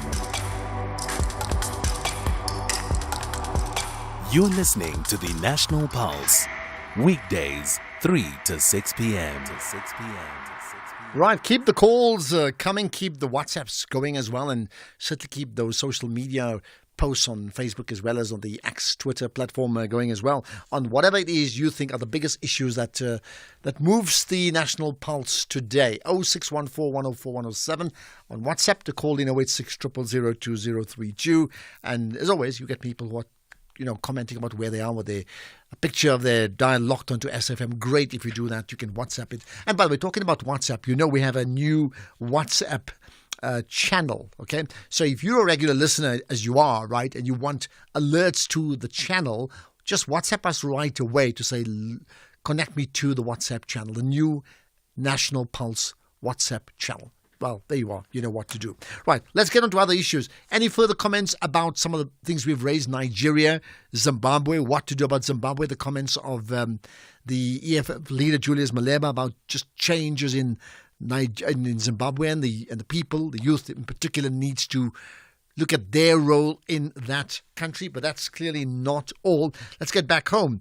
Now, just a while earlier, the National Student Financial Aid Scheme, that's NSFAS, the administrator, Freeman Nomvalo, gave an update on developments related to the implementation of his mandate. So in the presser, Nomvalo focused on governance, management and administration issues at NSFAS, right? Now, the South African Union of Students, they have a stake in this issue, clearly. Asibe Danjwa joins me on the line to talk about it. So, Asibe, thank you for your time, and appreciate you being here on the National Pulse. Good afternoon, Ashraf, and also to your listeners. Thank you for having us. Thank you. Right. Okay, you obviously observed what came through at the presser. Perhaps maybe share with us as a starting point 3 key points that emerged. Look, number one, I think it is clear that there has been, as also evidenced by the report that was given by the administrator, is that there has been a level of relative stability that has been achieved under the leadership of the administrator, so that there was a sense of that, number one. Number two, there is a sense of I don't know how I can term it, but some sort of organizational clarity, in the sense that the leadership of NSFAS seems to know the things that, regrettably, we've always known have been some of the issues, but there seems to be an exception, or rather an acceptance of those facts. Like, for instance, what are some of those things that I am speaking about? We had bemoaned for the longest time that the centralized model of NSFAS was impeding access, particularly for students who live in rural and township communities outside Cape Town, for instance, in Limpopo, etc. So that acceptance has been made by also the administrator. So that's the second element. There seems to be some level of organizational clarity.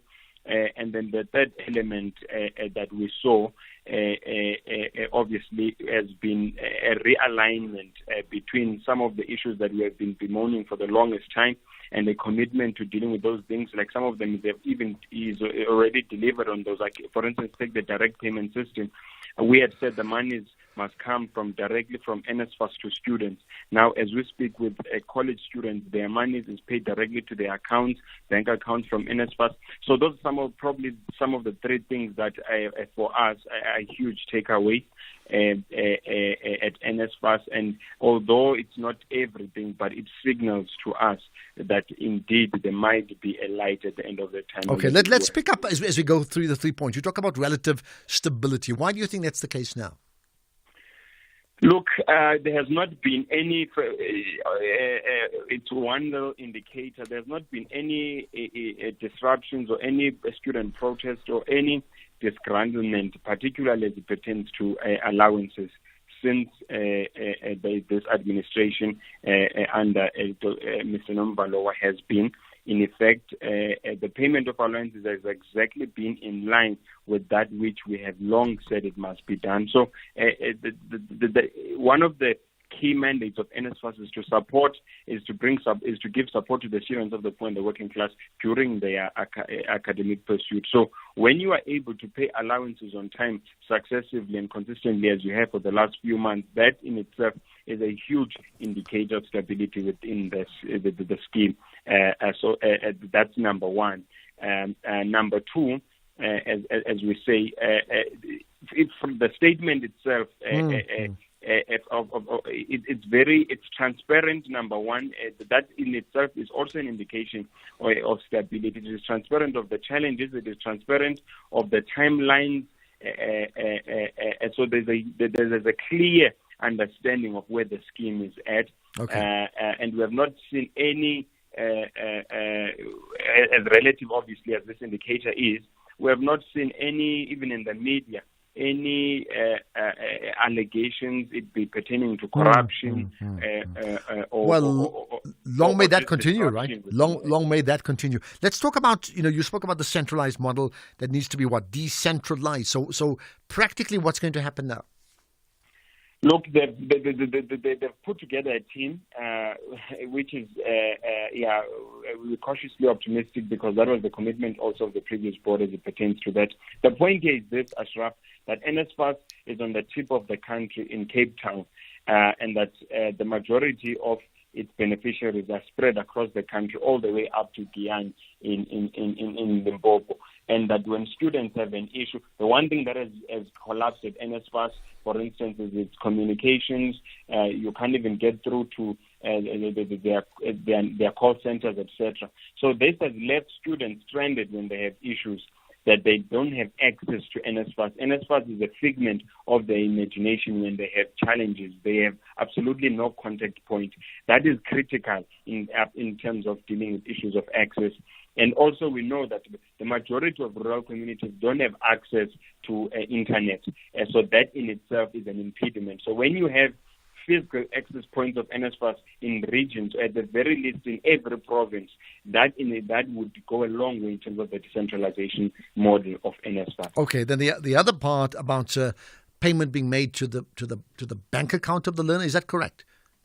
Yes. How is that changed from what existed to what's going to happen now? And then, of course, how do you think that will play out in practical terms? So you have a hybrid model currently.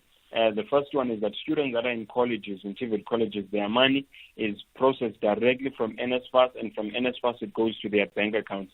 What was happening before, there were intermediaries before the service providers. Okay, let me start by saying there were service providers that otherwise would be appointed by the colleges to disperse the allowances, who were middlemen, and then later on those service providers would be appointed by NSFAS, the ones that were illegally appointed. So now what would happen, there were those middlemen that would charge their own fees, etc. There would be delays, and some students would go up until May not having received their allowances from the beginning of the year. So that was what was happening before. Now with universities prior, universities were dispersing through their middlemen, their intermediaries.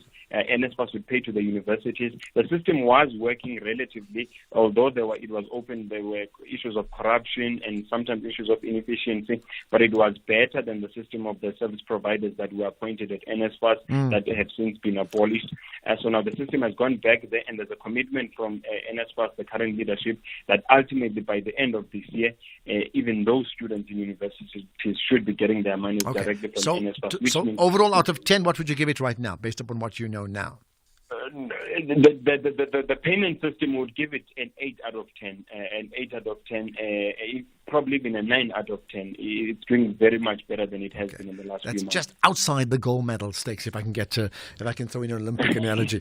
Appreciate your time, and let's hope that continues from 8 to 9 to 10. That's Asibe Dlanjwa, the South African Union of Students spokesperson, in relation to the NSFAS administrators' press briefing today. Some significant changes. And again, you could be the parent, you could be the student, you could be a lecturer, you could be at a campus. How do you think these changes will play out practically, to change your life or your family's life? And ultimately you want it for the better. Now, if you have an opinion, and in case, not just opinion, maybe a personal anecdote, I really want your personal stories around the NSFAS issues and how important it is in terms of getting studies for yourself or your family member done. 0614 104 107 to voice note us, or to call in 086 000 2032. Now, what about the issue of Pastor Imboro? We'll talk about that next. Welcome to the team, Andile. Thank you. What will be your first order of business? Well, ensuring our greatest assets are taken care of. Our vehicle fleet? No, our employees. You see, I want them to feel confident in our company's employee benefits, and Old Mutual Corporate is perfect for that. They take care of everything, from retirement benefits to health and group risk solutions, consulting, and more. Visit oldmutual.co.za/employee benefits and go from questions to solutions for your employees with Old Mutual Corporate. Old Mutual Life Assurance Company SA Limited is a licensed FSP and life insurer. T's and C's apply. Babina Noko returns to the battlefield with a great strategy to display a melody of victory. But the citizens are shaking their heads. Eric Tinkler's boys are confident that they will land successfully in the last four. This is the MTN 8 quarter-final. Wafa Wafa. Catch Sekhukhune United FC and Cape Town City FC on Saturday, 10 August at 2:30 p.m. live on SABC1 and SABC radio stations. Also available on SABC Plus and SABCSport.com. Hashtag We Love It Here. Proudly brought to you by SABC Sport. For the love of the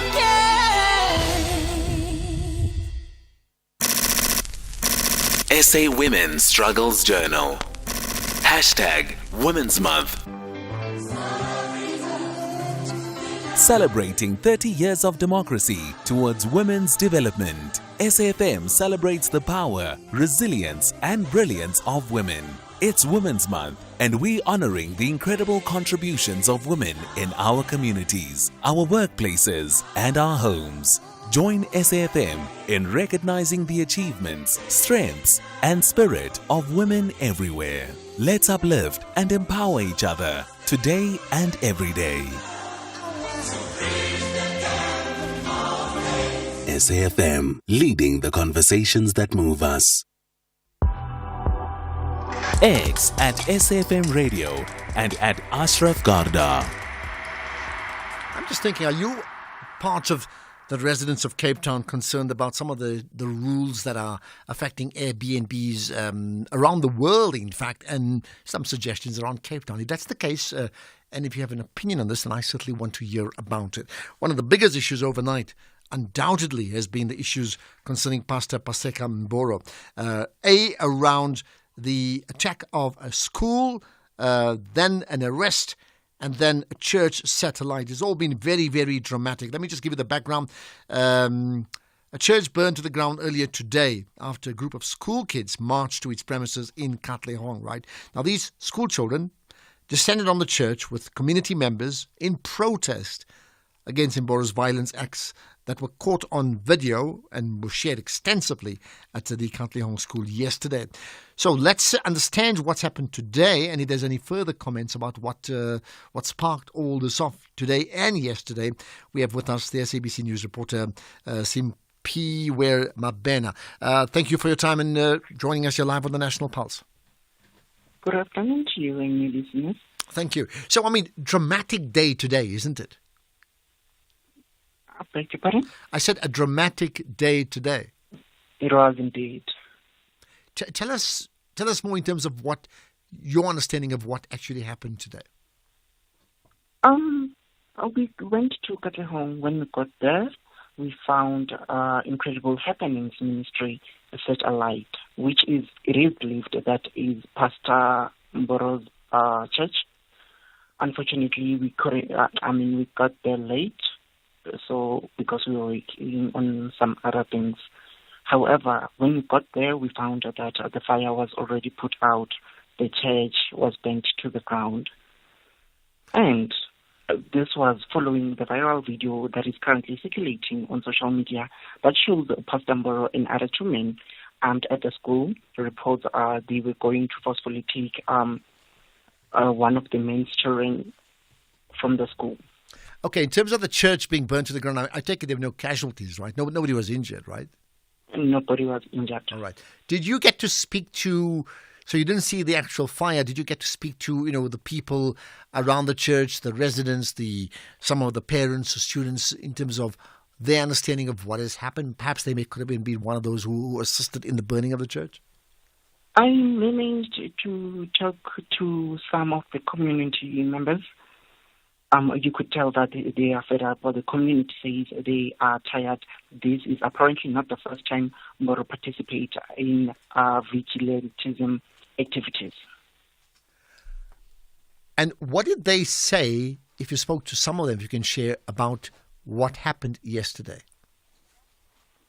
What happened yesterday, from what we've got from Steph Magona, Gauteng Education Department spokesperson, is that there was a dispute between the biological of the two children and the grandmother of these children, who is also a guardian to those children.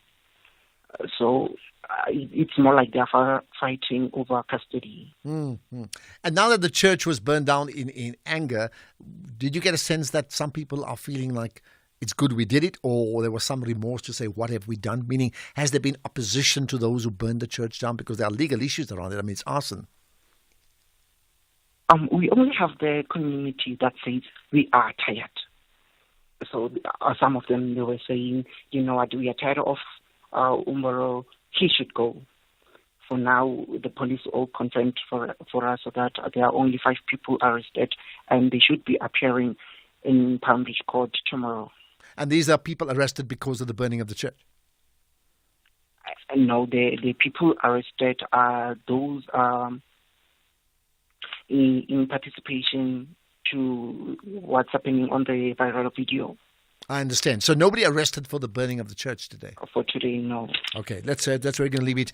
Simpiwe Mabena, thank you for your time, SABC News reporter, covering the story of this dramatic story of the burning of the church that is run by Pastor Imboro. This follows what we saw yesterday, where himself and a few other people effectively came to a school in Katlehong to remove his grandchildren. There's a whole custody battle, so we understand. But it was dramatic with this big, large, like almost machete-type knife, if I can call it that, and a machine gun with one of the other partners. It was the type of things that you think movies are made of. But it happened, made in South Africa. Let's get some thoughts about some of the issues we covered earlier on, including the role of the EFF in Good Zimbabwe. afternoon, Ashraf.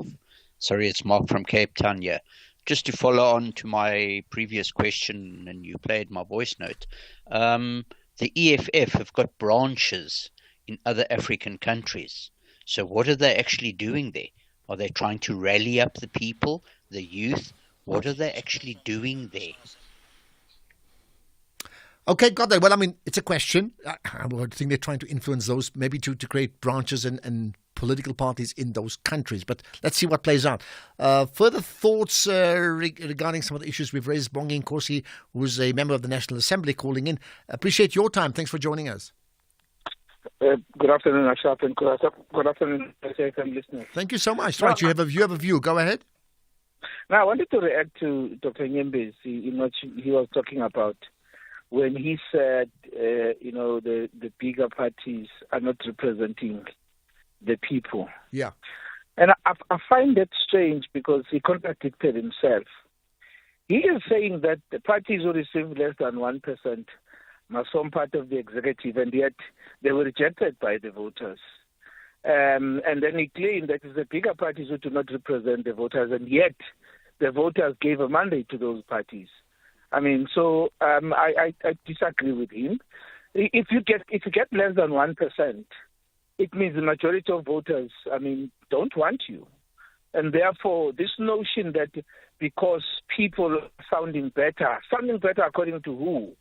That is subjective. If you believe that someone is good, but the voters don't believe so, you can't then impose those people because you believe that they make sense or they sound better. Okay, I think it's a point. I think it's a point well made. Absolutely, Bongi. Of course, I completely agree with you that yes, that's a thought leader piece that he put together. It's his opinion, but I'm glad you also raised it because it also tells us that you could be an MP. You don't need to be invited to come on the show. You could be a cabinet minister. You're driving, as we had the Minister of Home Affairs last week, driving and say, "Hey, I have a view. I want to get it off my chest. So just go ahead and do so." Bongi Nkosi, thanks for calling in. Much appreciated. All right. Thank you. There we are. Further, bring them on. There's lots of opinions about the issue of the pastor, the burning of the church, Zimbabwe, Nigeria, the United Kingdom, Airbnb in Cape Town. There are so many issues. Where do we start? Let's get the news headlines now. It's for 30 years, Madupi. Thank you very much, Ashraf. Good afternoon. In your headlines, the government says it is currently developing several significant legislative reforms as part of transforming the work of the public sector. The presiding judge in the Senzo Meyiwa murder trial has ruled that the state can recall cell phone data analyst Lamberta Steyn to clarify some discrepancies. And Nigerian authorities have arrested dozens of protesters for flying Russian flags, which have been seen at several different demonstrations against the high cost of living. And those are your headlines. Greg has your full update at 5. SAFM, guiding you through the rush hour traffic.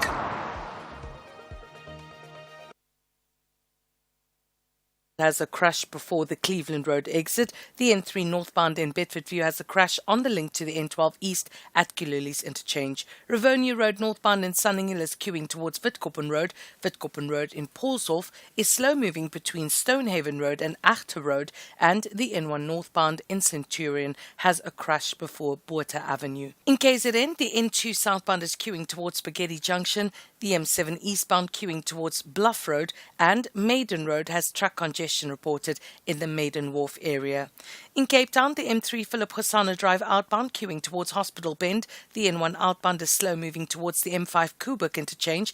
Batencroft Street outbound in the CBD is slow moving towards the elevated freeway, and Bottleray Road eastbound slow moving at Brackenfell Boulevard. With your traffic update, I'm Irma G. This is SAFM Sports with Tuming Kapele. Right, Tumi, so we spoke Olympic Games.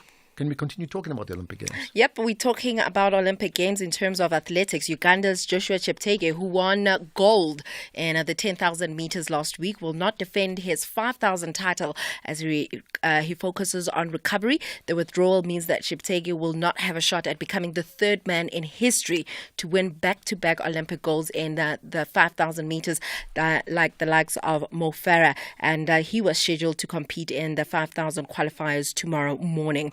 Then in football, Cape Town City coach Eric Tinkler says that the club have signed a replacement for striker Kanyisa Mayo, but he's still held up abroad. Mayo joined Algerian outfit CR Belouizdad on a 3-year contract following a transfer that was believed to be around 20 million rand. Tinkler reveals that the Frenchman and former Maritzburg United forward Amadou Sokuna has agreed terms with the Citizens, but his paperwork has led to the delay. Mayo had 2 very, very good seasons, and there was always, it was in the press every week, literally, that Mayo was going to Sundowns, Mayo was going to Chiefs, Mayo was going here, Mayo was going there.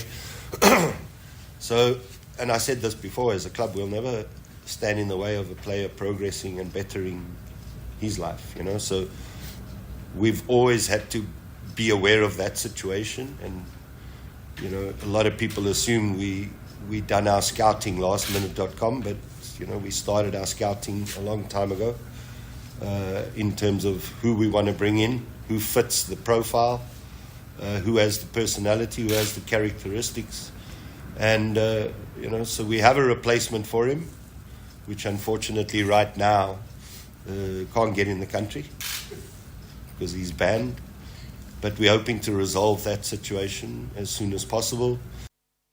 Elsewhere, Atletico Madrid have agreed on an £8.5 million, around 1.9 billion rand deal to sign Manchester City forward Julian Alvarez. The fee is made up of an initial £64.4 million with a further £17.1 million in potential add-ons. It will be a record sale for City, surpassing the £50 million Chelsea paid for Raheem Sterling back in 2022. Alvarez said that he would wait until Argentina's involvement in the 2024 Olympics football ended before making a decision on his future, and the team were knocked out by host France last Friday. Then in rugby, Springbok women's sevens outside back Nadine Roos says that she's open to look into opportunities to play abroad now that the team has wrapped up their Paris Games journey. Roos enjoyed an outstanding performance in their last Olympics match against Fiji, where she earned a personal contribution of 16 points and ended as South Africa's top point scorer. She says that the South African talent deserves the exposure in world stages and hopes that the team will return for the next Olympic Games in Los Angeles. I will also look at some options to maybe go overseas again, look at the possibilities there. So my focus will turn around that as well, to see what options I have, you know, where's the availability to go to a club or so. And then if there's a possibility of going to a next Olympic Games, you know, the 2028 Olympics in Los Angeles, I will also look into it as a long-term plan, how to be part of that and how to make the team successful. So, you know, coming into those big events and hopefully a next Sevens World Cup as well. Well, they said it's a wrap from my side for now. I'll have more in the next hour. Right, and we will talk about, there's something about Kaiser Chiefs. We'll talk about it later on. Just a bit All later right? on. People are responding to Chiefs. Well, I think they're also pretty desperate about Kaiser Yeah, Chiefs. they want more answers, more like it. There we are. All right, more sports from 2 minutes an hour. Economic news on SAFM. Facts and figures you can count on. And let's get to the markets then. We talk about interim results for Nedbank together with local and global results with Makwe Masilela, the Chief Investment Officer at Makwe Fund Managers. Makwe, good chatting to you as always. Go ahead. Afternoon to you, Ashraf, and to the listeners. Yes, Nedbank operating environment during the first 6 months of 2024 was challenging, and economic activity remained weak, impacted by geopolitical uncertainty, high interest rates, persistent inflation, and general uncertainty that was ahead of the national elections. And household finances remained under pressure as real incomes contracted and job prospects remained muted, and corporate activity was also weak. But the group still managed a relatively strong financial performance, with revenue up 4%, profits as diluted headline earnings per share up 12%, and interim dividend up 11.5%. And after a furious shakeout when it comes to leverage positioning with the Japanese bank taken to the cleaners, it will take the bravest of investors to buy with any conviction. And weak economic data fueled fears that interest rates were kept high for too long, and any cuts now will be insufficient in helping the economy gain a soft landing. And comments from some of the Fed officials underpinned market expectations that the US will cut by 50 basis points in September. Ashraf, a sell-off, if left unchecked long enough, could mark up the gears when it comes to financial system, slow lending, and act as the final straw that tips the global economy into a recession that many now fear. And oil prices were getting support from fears of escalating Middle East conflict, and also a drop when it comes to the production from Libya, but demand worries are winning the day. Brent crude is down 0.6% at $76 a barrel, and the yellow metal was holding ground on rising bets for big Fed rate cuts, but the profit taking kicked in, and gold is down 0.6% at 2,396, but platinum is up 1% at 919. The CAC is down 0.3%, FTSE flat, DAX up 0.1%, the Dow is up 1%, S&P is up 1.3%, the JC is down 0.8%, and the rand is 18.50 to the US dollar, 23.52 to the pound, and 20.20 to the euro. Perfect. Spot on. Thanks for that, Makwe. We'll chat again tomorrow. We have another market update, by the way, coming up with Jimmy Moyaha in about an hour's, just under an hour's time. Right. Okay, let's get to your calls.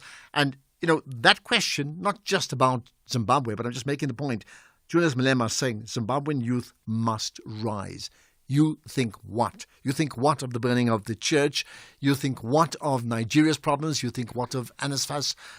And whatever else you think moves the national pulse. It's up to you. 086 000 2032.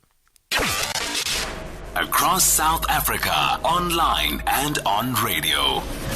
SAFM, let's talk. The National Pulse, weekdays, 3 to 6 p.m. And let's get to those calls. We go to Parktown North, which is in Johannesburg. Vuyizwa on the line. Hi.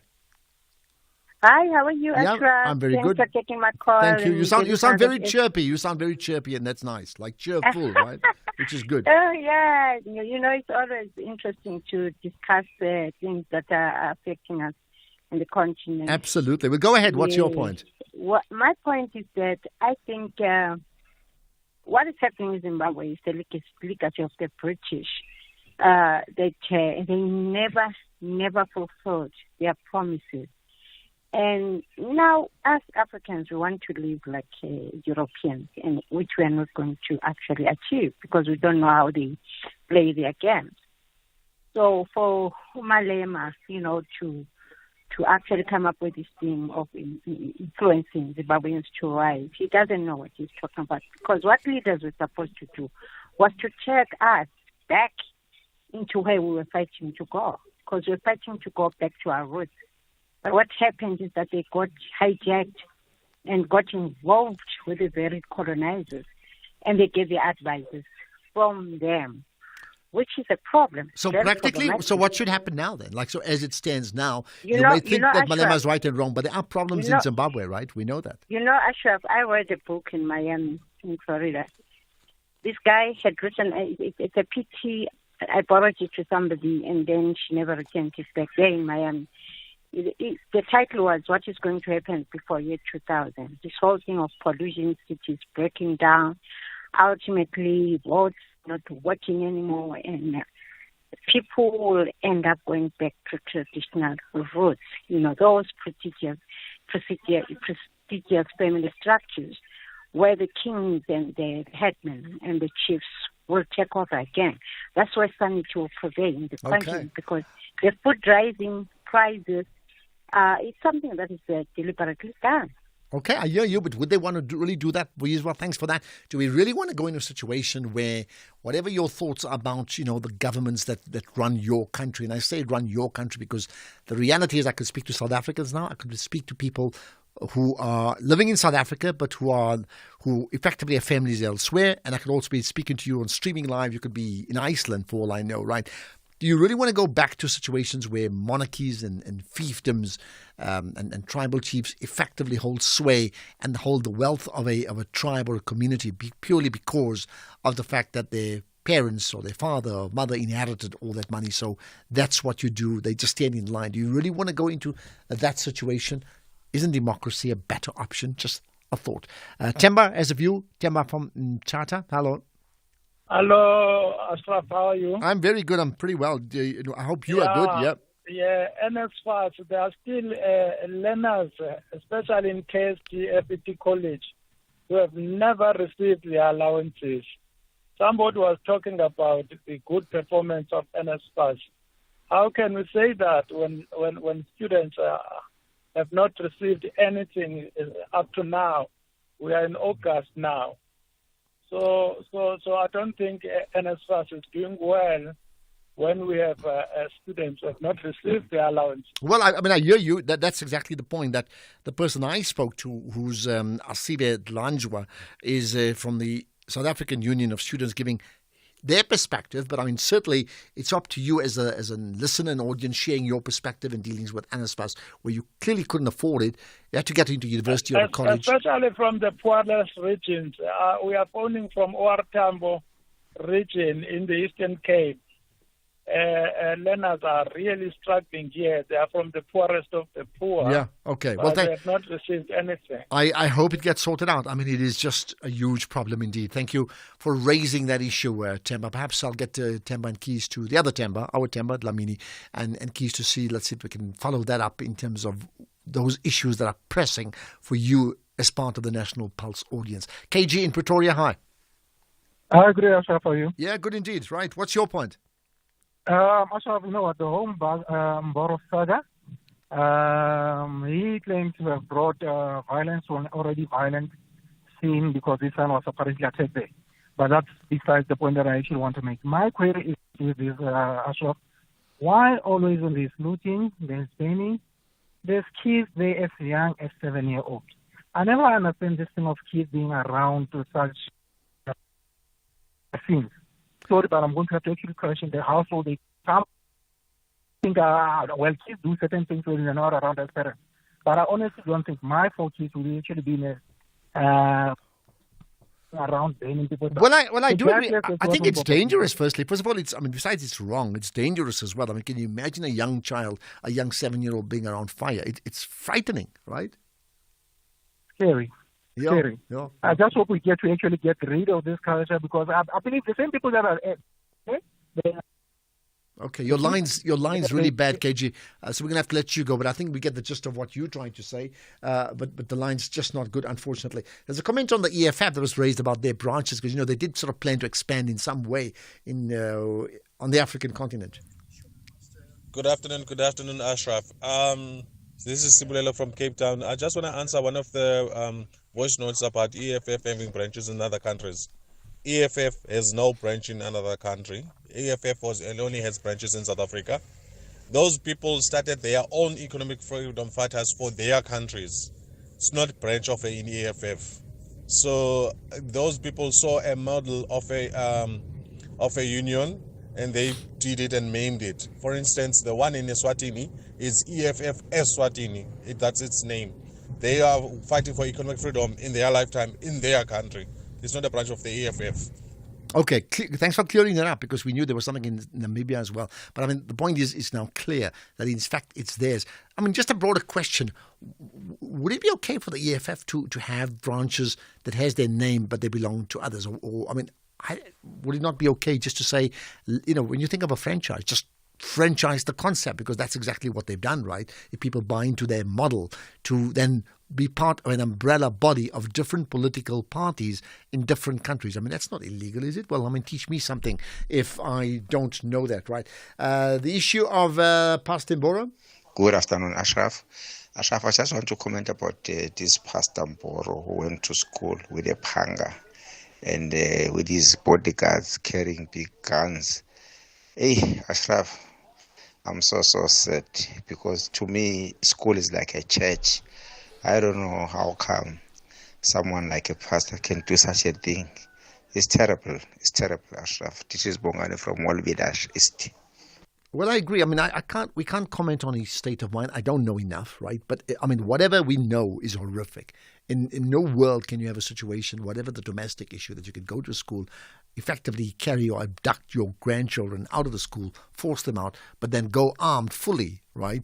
As you said, panga, which conjures up a whole lot of different images, and this machine gun as well with the other guy, and then taking it out. And then, as you said, if a school is like a church, well, the next day the church gets burnt. So, can you just see what has happened? It is out of control, isn't it?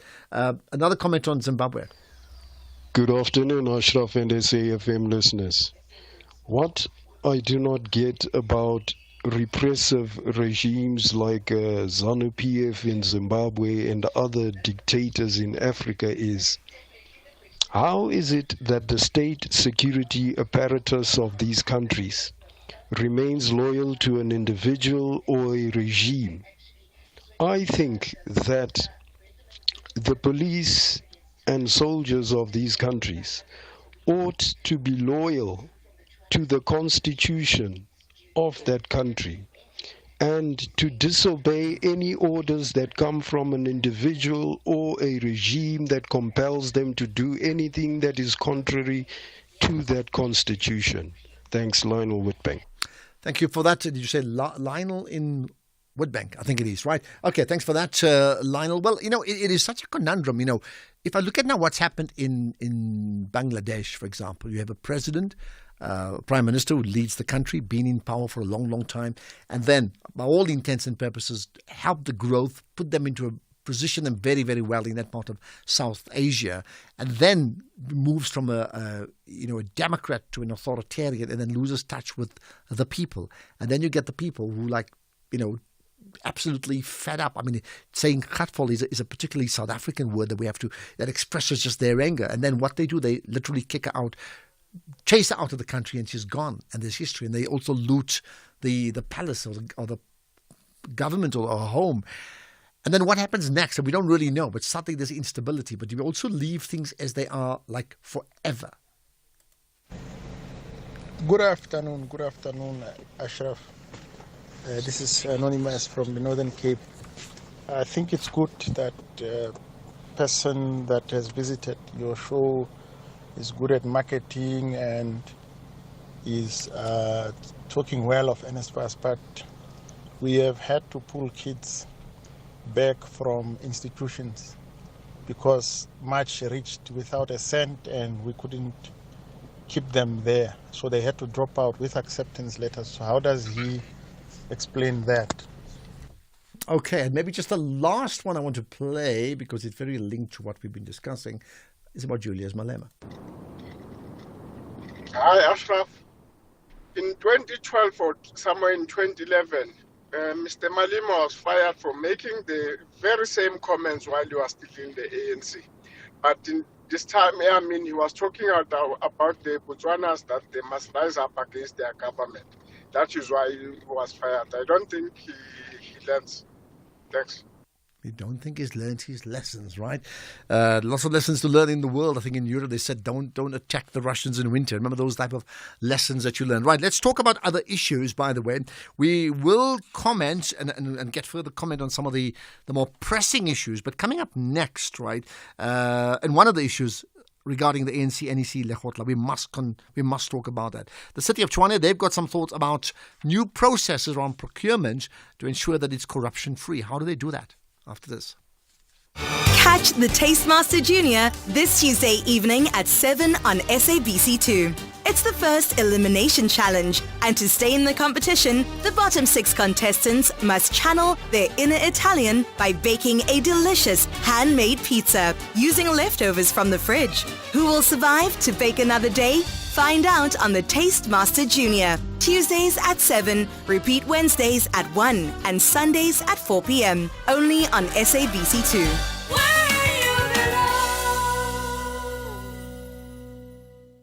Babina Noko returns to the battlefield with a great strategy to display a melody of victory. But the citizens are shaking their heads. Eric Tinkler's boys are confident that they will land successfully in the last 4.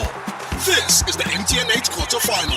Wafa Wafa. Catch Sekhukhune United FC and Cape Town City FC on Saturday, 10 August at 2:30 p.m.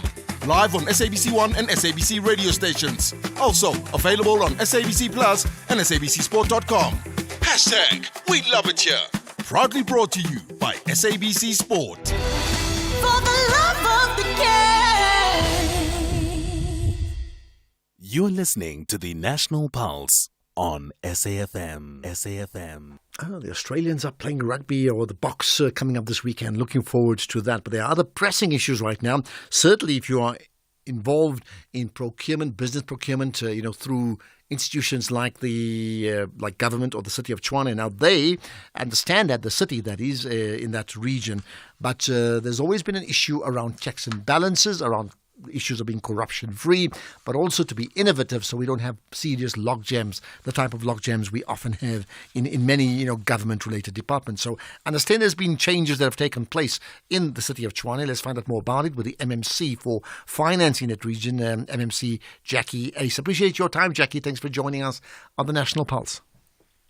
It's a great pleasure. Nice to be here. Thank you. Now, we're not just talking about procurement, but the issue of innovation within that space and how innovation can change things in a region or in a business venture, right?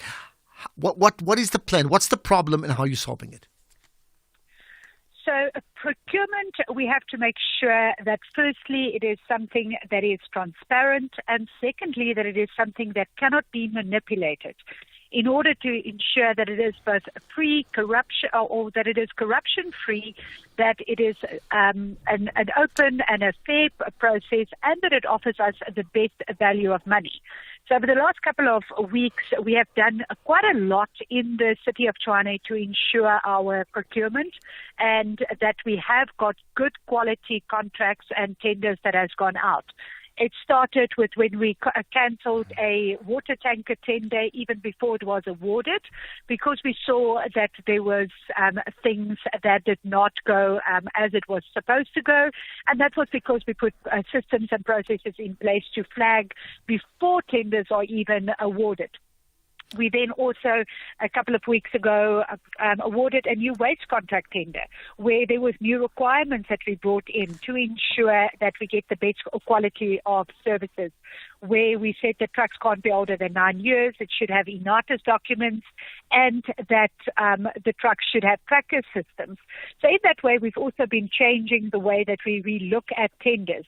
What we have now done is we put technology in the form of a SAP module. It's called Ariba, which is a document management system that ensures that when people tender for any job with the city, that there is very little human intervention in the document flow. Also, when our staff go out for quotation, there's no longer a situation of I'm asking my friends for 3 quotations and I choose amongst my friends who I want these quotations to go to. But a systematic message gets sent out to everybody who is registered on the system, and they then have the opportunity to submit quotations. There's also built-in checks then to ensure that we've got benchmarking prices that we do pay for this. So our entire focus as a government is to ensure that we have free and fair, corruption-free procurement that offers best value for money to our residents. And this is now effective to be implementable immediately? Yes, we've started with the first process already, where we have contract management that is now rolled out, and we have already started with quotations under 30%. Under 30,000 rand. We will then, over the next year, roll it out to quotations under 750,000 rand, and from there we will also then go into full tenders by the end of this financial year, which is next year, June. All right. I mean, so one thing is having a tax system, but in practical terms, they still will be managed by human beings. I mean, how do you fight corruption, even though the tax should be the disenabler to corruption? So this system is keeping logs and controls of everything that is done. So all documents that are submitted, documents can't be deleted without a trace. Documents can't be changed without a trace of seeing, who viewed the documents, who changed the documents. So it's a complete transparent process that can also be tracked. So that will ensure that there is, number one, less fiddling on documents, no more papers going missing, etc. But also that we can afterwards track all of this and ensure that there was a fair award of tender and no fiddling happening. Okay, and I understand that. I mean, clearly, these tenders would be, verified, and they're also linked to that central supply database. But it's okay, that's a given. But the flip side of that is often you get small businesses struggling and wanting to become better and have a bigger pie of that bigger piece of the pie, and they're not on that central supplies database. I mean, do they get ruled out completely? Is there any way they can get that door opened up for them? Not at all. The registration is currently open, and what this system also helps us to do is to ensure that if you are registered, you automatically get asks for to submit quotations. There is no reliance on officials to ask you for quotations, but a notification is sent out to everybody who is registered, and they are then able to put a bid in, whether it is for a quotation or a tender. So you're suggesting that the many people who want to be part of these procurement processes with their own businesses, step one is they must register with the central supplies database. Yes, please. No matter what. Yes. Right. Okay. Yes. Okay. Thank you for your time. Much appreciated, Jackie. Hopefully this is going to work out for you and work out much better in the city of Tshwane. As we know, I think the issue of streamlining processes and cutting out log jams, but on the other hand, to be having a free and fair process, I think is critically important. I've asked the question. I've suggested to you that we've now starting a new the National Pulse WhatsApp channel, which allows us to directly, send you information around podcasts and links and everything else directly in the moment, right? If you want to be part of it, simply just WhatsApp us and just put the request to say, just add me in, 0614 104 107. We're getting the numbers up, and then once we get those numbers right, we will certainly get you or passing all this information to you immediately, right? Here's another one about Kings and Sheeps. Hi, Ashraf and the SAFM listener. Thanks, Mr. Raising this thing of chieftainship, kingdom, whereby like those people, they just holding on the wealthy of the people without even any consequences. They abuse it. I mean, like it's like you just want to be a corrupt person, and then no one is going even to arrest you and so on. The king and the queen is just robbing the fellow black people, but the black people, they won't see just because he's a fellow black. But if maybe it was a certain nation, they will like raise up their hands and then queering and so on and so on. It can't be this king or things of king and queens. No, it's a rigging of the people.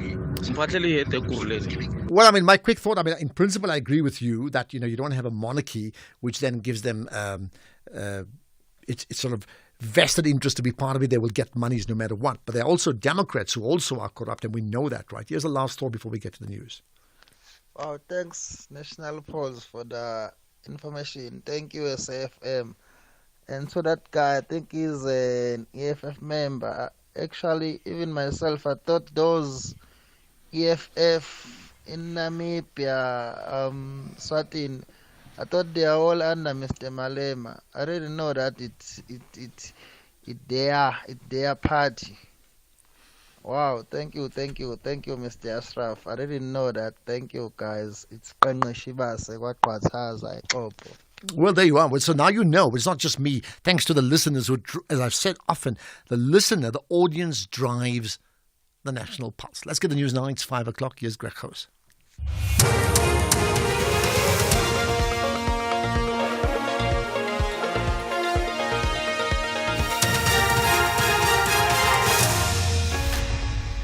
Thank you, Ashraf. Government aims to transform the public sector and arrests in Nigeria over flying Russian flags. Good day to you. Government says it's currently developing several significant legislative reforms as part of transforming the work of the public sector. The Minister of Public Service and Administration, Mzamo Buthelezi, revealed this at the opening of the SA Development Community Public Service Commission Forum being held in Cape Town. He says some of the envisaged legislative reforms are already before Parliament for approval before being sent for signing into law by President Cyril Ramaphosa. The presiding judge in the Senzo Mewa murder trial, Rata Motlatleng, has ruled that the state can recall cell phone data analyst Colonel Lambertus Steyn to the stand to clarify some discrepancies. 5 men are on trial at the High Court in Pretoria for the murder of Meyiwa. The Bafana player was shot and killed in 2014 while at Kelly Khumalo's parental home. Steyn had previously testified that Khumalo, who was Meyiwa's girlfriend at the time, was in communication with accused number 5, Isukhuhle Ntuli, prior to the murder of Meyiwa. Pearl Makubane reports. Retired cell phone data analyst Steyn previously testified about 2 alleged phone calls between Khumalo and Ntuli on the 2nd of August and 15 October 2014. When Vodacom's Pinky Vetelingam unpacked her data, she read out 2 different numbers to the evidence Colonel Steyn had submitted. This led to the defense labeling this mismatch in data as possible fraud or tampering. However, State Prosecutor George Baloyi says this is not a contradiction but a misunderstanding of evidence. Judge Mokgatleng also stated he was baffled by the evidence given by Colonel Steyn as to how he established that the 2 numbers in question are associated with accused 5 and therefore ruled in favor of the state's application. The IEC in Limpopo has expressed concern over the burglary at its branch outside Polokwane. The burglars made off with computers, laptops and voter management devices. Provincial Electoral Officer Nkaro Mateta. IEC has systems of checking and verifying that voters' information is not compromised because among other things that were stolen were the voter management device. So we have a system of blocking so that whoever who has stolen our devices is not able to access the voters' information. Some women in Kimberley and the Northern Cape say they're struggling to keep afloat in the current economy, which favours their male counterparts. Despite trying other means to survive through business ventures, they believe they're still on the back foot. The first quarter of the 2024 Labour Force survey shows at least 35% of women are unemployed, while only 31% of men remain jobless. Nomtandazo Nene sells earrings and has a hair salon. However, she says running these businesses successfully is quite a struggle. So not having finance to be able to pay salaries. Even with myself, I'm still not earning a salary. So having to do an application, you don't get a response. And then you constantly have to go around and ask, how far are you? It becomes a financial impact on the business as well because now there isn't production in that sense in order for the business to be able to sustain itself. Further afield now, Nigerian authorities have arrested dozens of demonstrators for flying Russian flags, which have been seen at several different protests against the high cost of living. The Russian embassy in Abuja has denied any involvement. The BBC's Will Ross has more. As well as arresting people for flying the Russian flags, the Nigerian police said several tailors had also been apprehended for sewing them. Nigeria's Army Chief of Staff said flying any foreign flag was treasonous, and he told the media that subversive elements were pushing people to carry the Russian flags at the protests. The authorities are taking a tough stance. In recent years, there have been coups in several West African countries, including Nigeria's northern neighbour Niger. Russian flags have been flown at pro-military rallies there. Top story. Government says it's currently developing several significant legislative reforms as part of transforming the work of the public sector. That's SAFM News. I'm Greg Khus. And coming up in your sports this hour, Erasmus names Match Day 23 for this weekend. Richardson racing against time to be fit to be part of Team SA's relays, and Maya replacement still stuck in Europe. More details at 5:30. SAFM, guiding you through the rush hour traffic. Good afternoon. Starting off in Gauteng, the N3 northbound in Bedfordview is queuing on the link to the N12 east at Gululi's interchange. The M1 southbound is queuing through Crown interchange towards Boysons, with Williefontein Road westbound in Midrand has a crash at Lever Road, and Eskempa-Hleli Drive northbound in Pretoria has delays towards Mabopane Highway.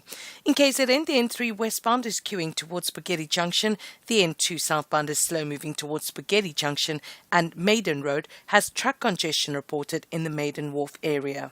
In Cape Town, Voortrekker Road eastbound is slow moving through Maitland, Kromboom Road eastbound in Athlone queuing towards Jan Smuts Drive, Govan-Becky Road eastbound in Wettin is queuing towards Strandfontein Road, and Turfel Road eastbound in Lansdowne queuing towards Jan Smuts Drive. With your traffic update, I'm Irma G. Here, there, and everywhere. SAFM 106.2 FM in Thohoyandou. SAFM is celebrating its 88th birthday, and what better way to celebrate than with you, our loyal listener. We will be giving away 8,800 to 10 lucky listeners during the month of August. To stand a chance of winning, stay tuned to SAFM and SMS the keyword SAFM88 followed by your name to 41391 and listen to the station throughout the day, where you could be selected as a winner. SMSs are charged at R1.50 per SMS. Free SMSs and SMS bundles do not apply.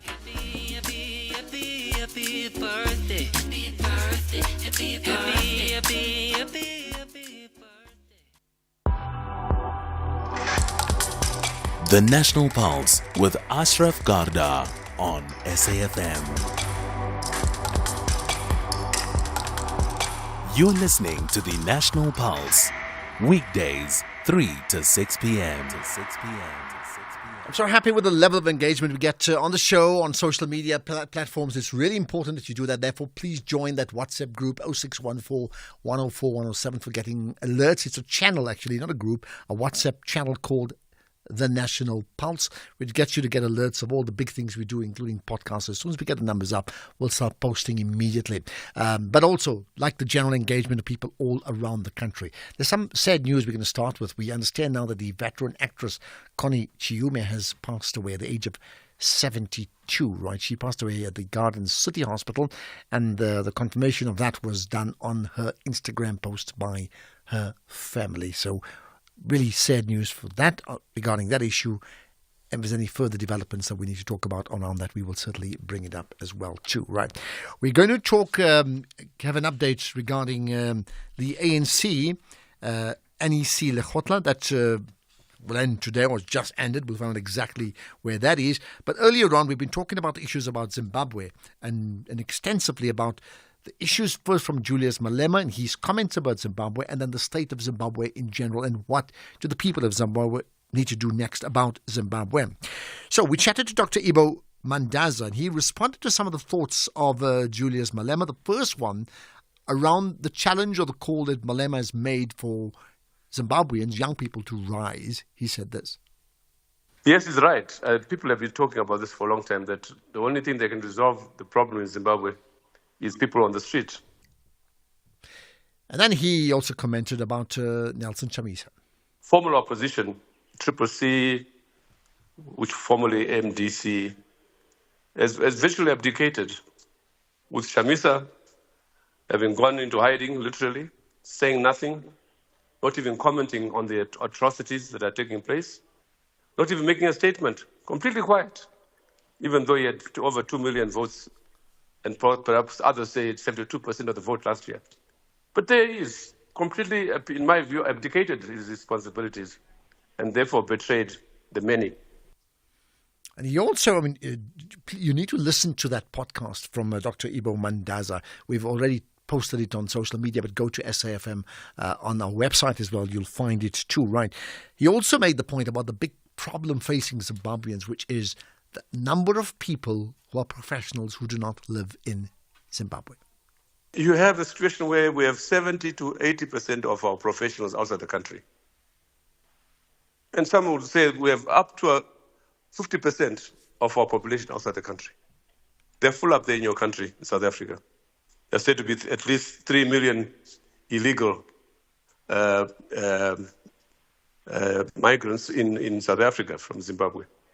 And if you add up those who are legally there, those who are in Botswana, Namibia, UK, and even on the moon, as I often joke, we have perhaps 5 to 7 million Zimbabweans outside the country.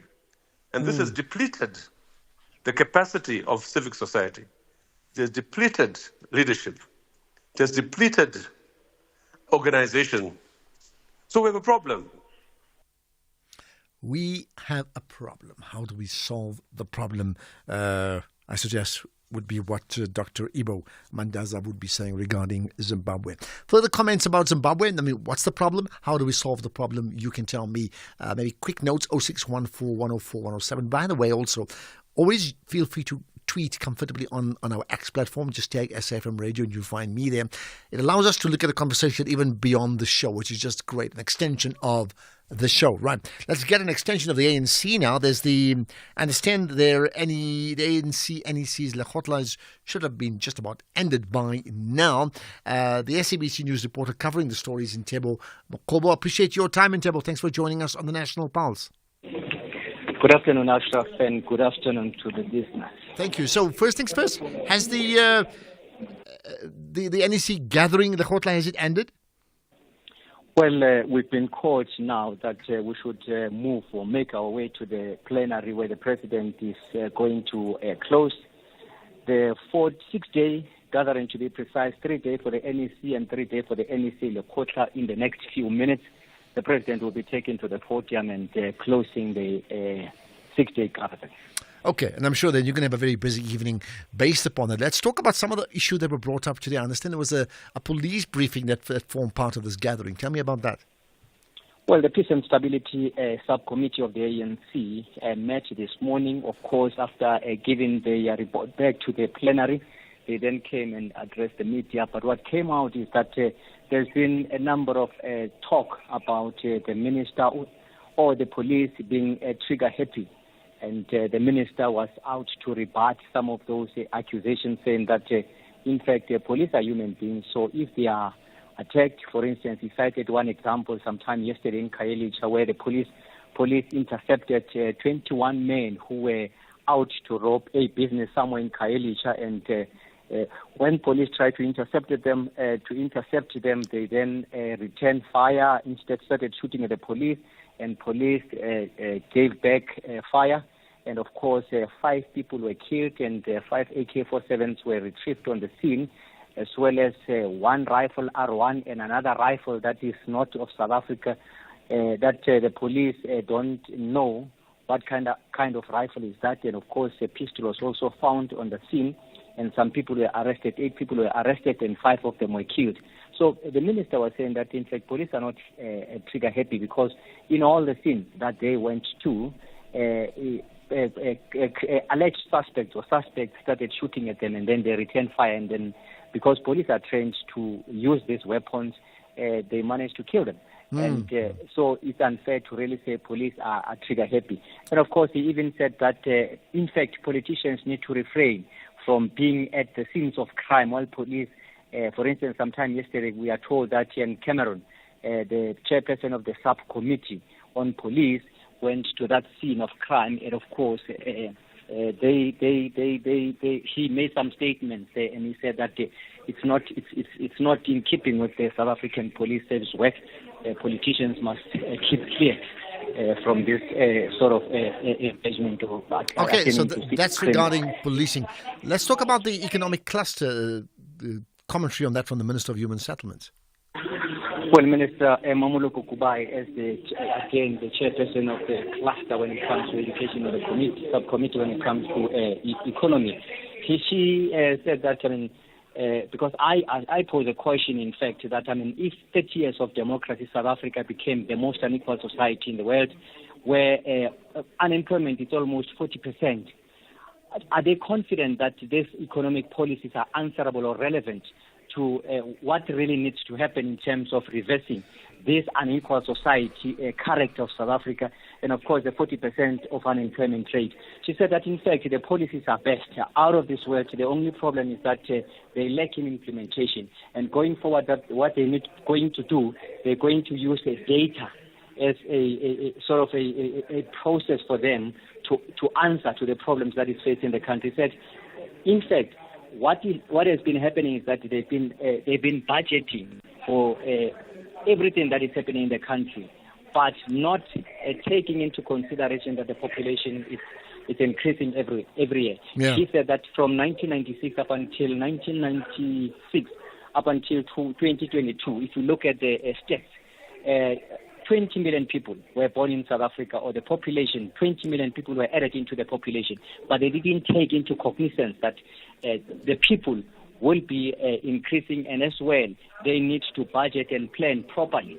So that on its own defeated their plan when it comes to dealing with unemployment. Well, I mean, budgeting is the biggest issue. That is why you have stats, and you have stats SA that will give us the information that we require. You just wonder about the planning and the various deadlines we've had, right? Okay, what about the issue around the NHI?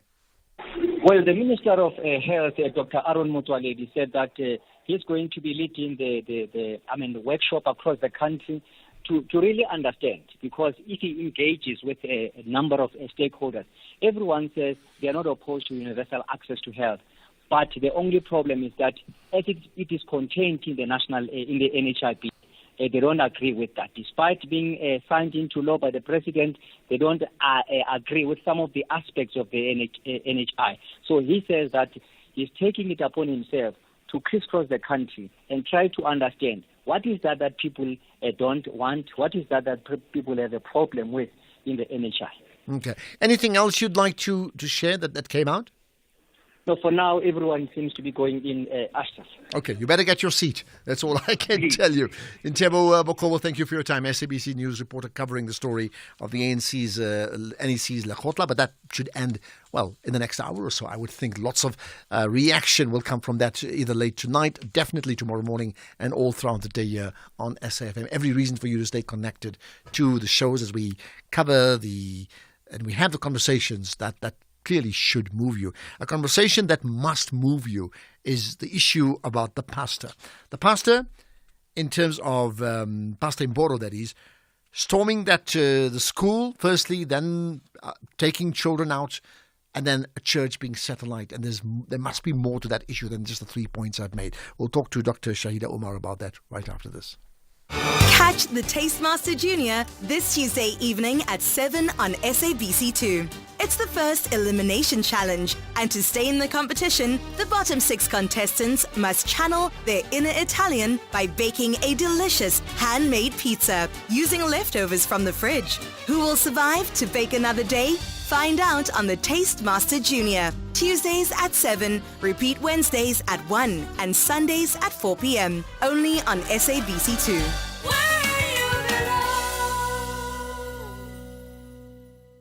Attention ladies, join us on Saturday, August 17th, 2024 for the Star Choice is Yours Women's Day event at Altitude 4Ways, a day dedicated to empowerment, inspiration and transformation.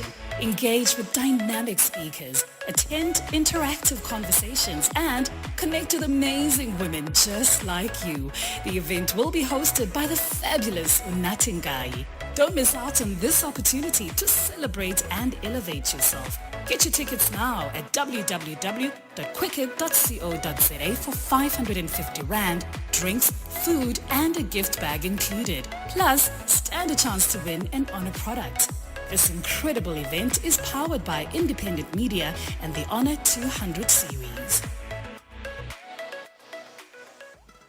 Babina Noko returns to the battlefield with a great strategy to display a melody of victory. But the citizens are shaking their heads. Eric Tinkler's boys are confident that they will land successfully in the last 4.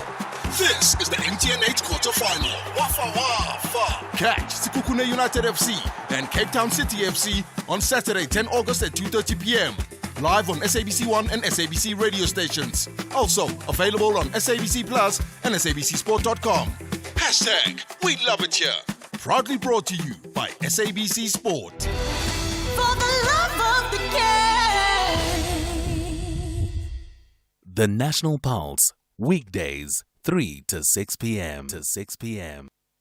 Right, let's get those numbers up regarding people who wish to join the National Spotlight, the National Pulse, did I say Spotlight? The National Pulse WhatsApp channel, which allows us to send you information directly in terms of podcasts, in terms of news alert, in terms of interviews that are coming up in the moment. Constant reminders, maybe some fresh content as well. If you're keen on that, simply WhatsApp us 0614 104 107 and just ask us to add you in. We'll certainly do that like ASAP. So, in the light of all the conversations we've had regarding Pastor Mboro, regarding him and his friends, his mates, getting to a school, trying to remove what we now understand are his grandchildren, one with a panga, then a machine gun, in fact. Then what happened today with the burning of a church in Katlehong. One thing that's not being talked about often, and it often does get forgotten, isn't it? The impact it must be having on the children that are directly involved and the impact or affected, and the impact that it must have on even the other children, in this case school learners, who clearly have observed what's happened. So let's get the thoughts of Dr. Shahida Omar, who's the clinical director of the Teddy Bear Clinic. Dr. Omar, Shahida, good chatting to you as always. Thanks for joining us. Afternoon to you and the listeners. Thank you. Thank you. I think, that the point that we talk about now is critically important. I mean, am I right that it often does get overlooked in the midst of sort of headline making, church burning, etc.? Indeed, I think, we always look at direct victims and we forget and overlook the indirect victims and the vicarious trauma and the ripple effects, because there are a lot of implications here for children who are not part of this context, who are in other school settings, and how it would affect them, the fear of going to school, the anticipation that something bad might happen to them. And I think that is a reality we have not firmly grasped, to realize that children across the context, but even people in the community, are affected by this. And school being an institution of learning, growth, development, it's all about academic achievement, but at the same time, implicit in the nature of that context is protection and safety for children. However, instead of being a safe and secure environment, what we have seen played out here has been very threatening, intimidating, scary, instilling a lot of anxiety and fear in all those that have witnessed it and those that have heard about it. So we have to consider the direct and indirect implications of this violation. So in considering it, I mean, how then what sort of conversations should people be having with with their children in other schools? I'm not even getting to the direct school. We'll get to that in a second. In other schools who now are very, very aware of what's happened, they've seen it on social media. It's been shared. That is also what sparked off a very quick arrest in the first place, right? So what sort of conversations should parents be having with those learners in other schools? A very important question and an important thing to actually discuss. Parents should not shy away, should not skirt away from this gross violation and the trauma that the school has been subjected to. So to actually explore feelings with their own children. What did they hear about this? What do they know about this? How do they feel? Where do they feel? Is it in their stomach, in their head, in their heart? To actually go into the practicalities of that. And what are their fears? What are their worries, their concerns? And I think parents need to reassure children.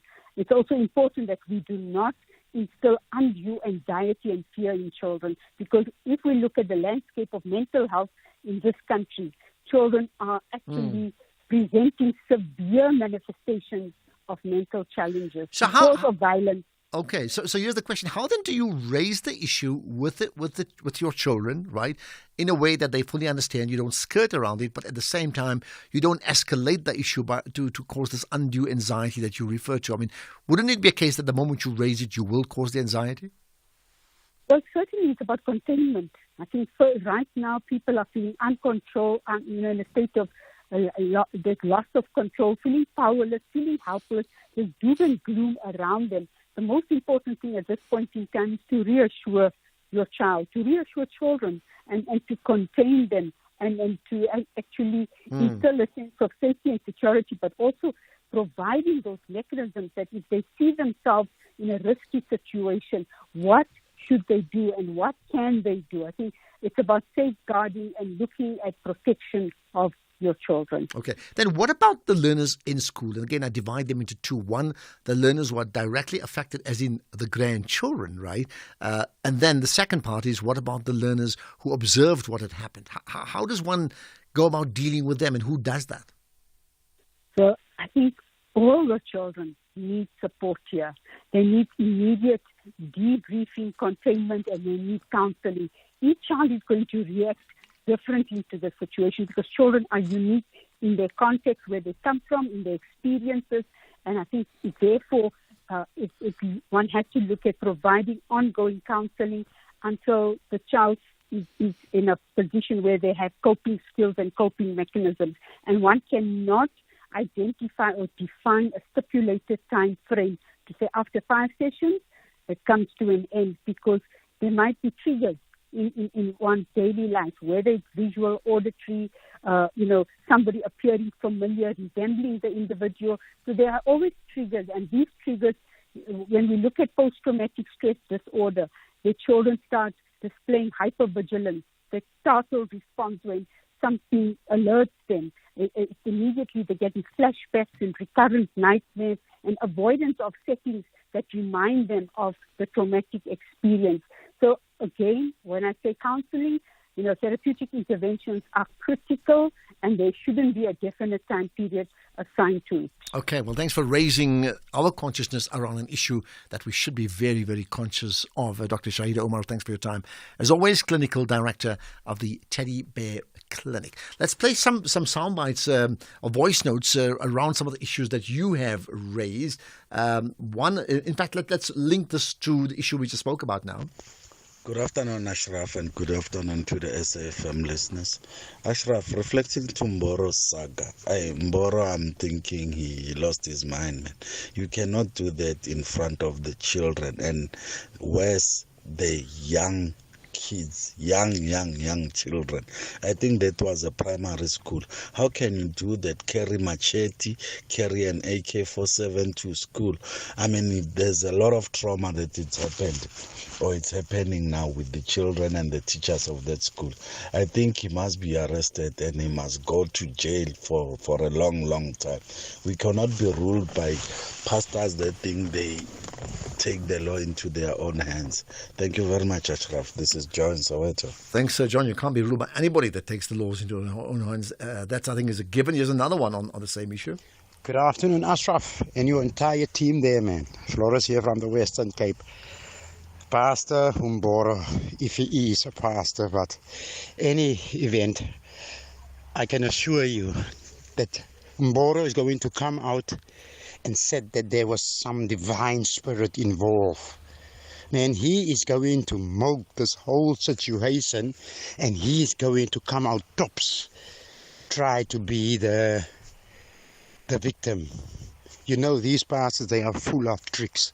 I just hope he don't use this to his advantage to extract more money from the people that follows him. He's definitely going to use this whole situation to benefit his pocket. Yeah, these guys. Have a great show. Bye-bye. Thank you so much. Well, I hear what you're saying, and I think you're right about, these guys. But I'll tell you what, under these pastors, I think that's where I differ with you. You have a problem with the pastor you mentioned. That's fine. What we can't do is accept that because of that, all pastors are the same, in the same way that, all priests are the same, all imams are the same, all rabbis. We can't do that, even though we have examples of all of them, as per the above, doing some things that you will not be pleased with at all. We just can't do that. Maybe here's the last one on procurement. Good afternoon, Ashraf, and good afternoon to the SAFM listeners. Ashraf, reflecting to Mboro's saga, Mboro, I'm thinking he lost his mind. No, you cannot do that. All right, wait. In fact, I played that already. So, okay, we'll play the procurement issues, and we'll do that just after the news. Let's get it. It's 5:30 now. News headlines. Here's Greg House. Quick look at the headlines, and we begin with news just in. Veteran actress Connie Chiume has passed away at the age of 72. She is said to have passed away at the Garden City Hospital in Johannesburg. The health ministers vowed to lead workshops across the country in an attempt to understand the opposition against NHI. And government says it's currently developing several significant legislative reforms as part of transforming the work of the public sector. There's a full update at the top of the hour. SAFM, guiding you through the rush hour traffic. Good afternoon. Starting off in Gauteng, the R24 eastbound in Kempton Park is slow moving towards the R21 airport interchange. The N3 northbound in Bedfordview queuing on the link to the N12 east at Gillies interchange. The N12 westbound in Gilview has a stationary truck near Klip River Drive exit. The M1 southbound is queuing through Crown interchange towards Boysons. The N3 southbound in Spruitview has a crash before the Leondale Road exit. In Midrand, Olifantsfontein Road westbound has a crash at Lever Road, and the N1 northbound slow moving towards Samrand Road. In KZN, the N2 southbound slow moving towards Spaghetti Junction, the N3 westbound queuing towards Spaghetti Junction, Umgeni Road westbound is slow moving through Springfield Park, and Chris Hani Road westbound queuing at the N2 highway. In Cape Town, the M5 southbound slow moving towards Racecourse Road, the N1 outbound slow moving towards Okavongo Road exit, the M3 southbound is queuing towards Rhodes Drive, and the N2 Nelson Mandela Boulevard outbound queuing towards Hospital Bend. With your traffic update, I'm Irma G. This is SAFM Sports with Tuming Kapele. Jimmy, what's your pick? Springbok rugby for the weekend or the Olympic Games for now? Well, it's a Springbok, and Sasha Feinberg, Mgoma Zulu and Elrich Lowe are set to make their first starts for the Springboks on Saturday in the Rugby Championship test against the Wallabies. Siya Kolisi will captain the match day 23 with which is featuring 3 changes from the second test against Ireland. Now, Lowe starts at number 8 and Kobus Reinach being the only new face in the run-on side, and Feinberg Mgoma Zulu is in fly half after making 4 appearances from the bench this season. Meanwhile, coach Rassie Rasmus has confirmed that Kolisi is likely to be heading back to Durban soon. No, Sia, when we heard he wants to come back, obviously it's out and out a Sharks decision, and then we obviously back it up with, if we want to support something like that. So obviously when they ask us, we're supporting 100%, and it's lovely to have him. They will obviously officially announce it. They asked us to join up in the conversation if we want him back, and our answer was yes. Obviously, it's nice to have your captain in your country, but I'm not quite sure how far the deal is or have the Sharks signed him and when it's announced. So, but yes, we know about it and we're happy about it. From the men's side of things to the women's side of things, Springbok Women's Sevens outside back Nadine Roos says that she is open to look into opportunities to play abroad now that the team has wrapped up their Paris Games journey. Now, Roos enjoyed an outstanding performance in their last Olympic match against Fiji, where she earned a personal contribution of 16 points and ended as South Africa's top point scorer.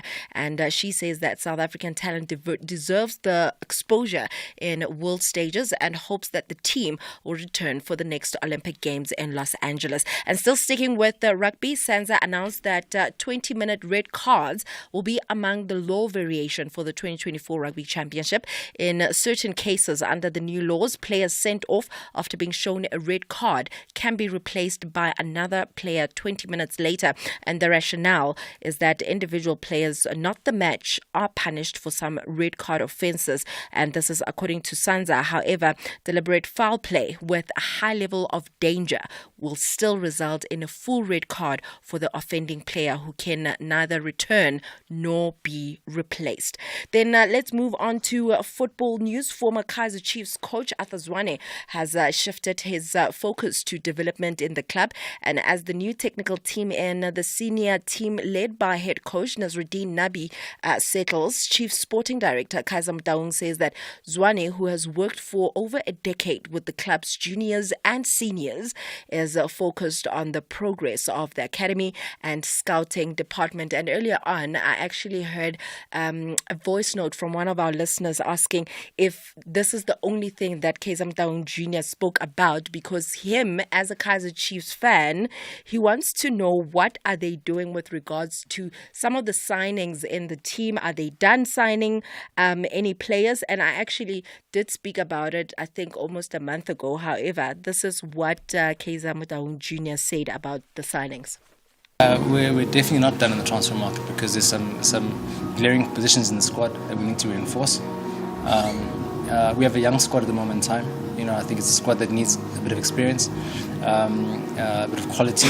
So we are very mindful of the demands placed on what's coming next season. So to answer the question, we're working behind the scenes day and night to make sure that we reinforce where we need to reinforce. We've gotten a bit of a clear roadmap of the kind of player we need in what positions. And so on that point, we're definitely working on it. So there you have it. Kaizer Chiefs fans, expect more signings from Chiefs side. They are not done as yet. Then, meanwhile, Manchester United defender Lenny Yoro faces 3 months on the sidelines after undergoing successful surgery on a foot injury. And the 18-year-old was subbed earlier in the preseason friendly against Arsenal last week, along with Rasmus Højlund, who will be out for 6 weeks with a hamstring injury. Then finally, in athletics, Team South Africa are sweating over sprinter Benjamin Richardson, who is in a race against time to be fit for the 4x100 meter relay heats. Now, Richardson withdrew from the 200 meter repechage heats due to a hamstring injury that he sustained in the 200 meter event heat 1.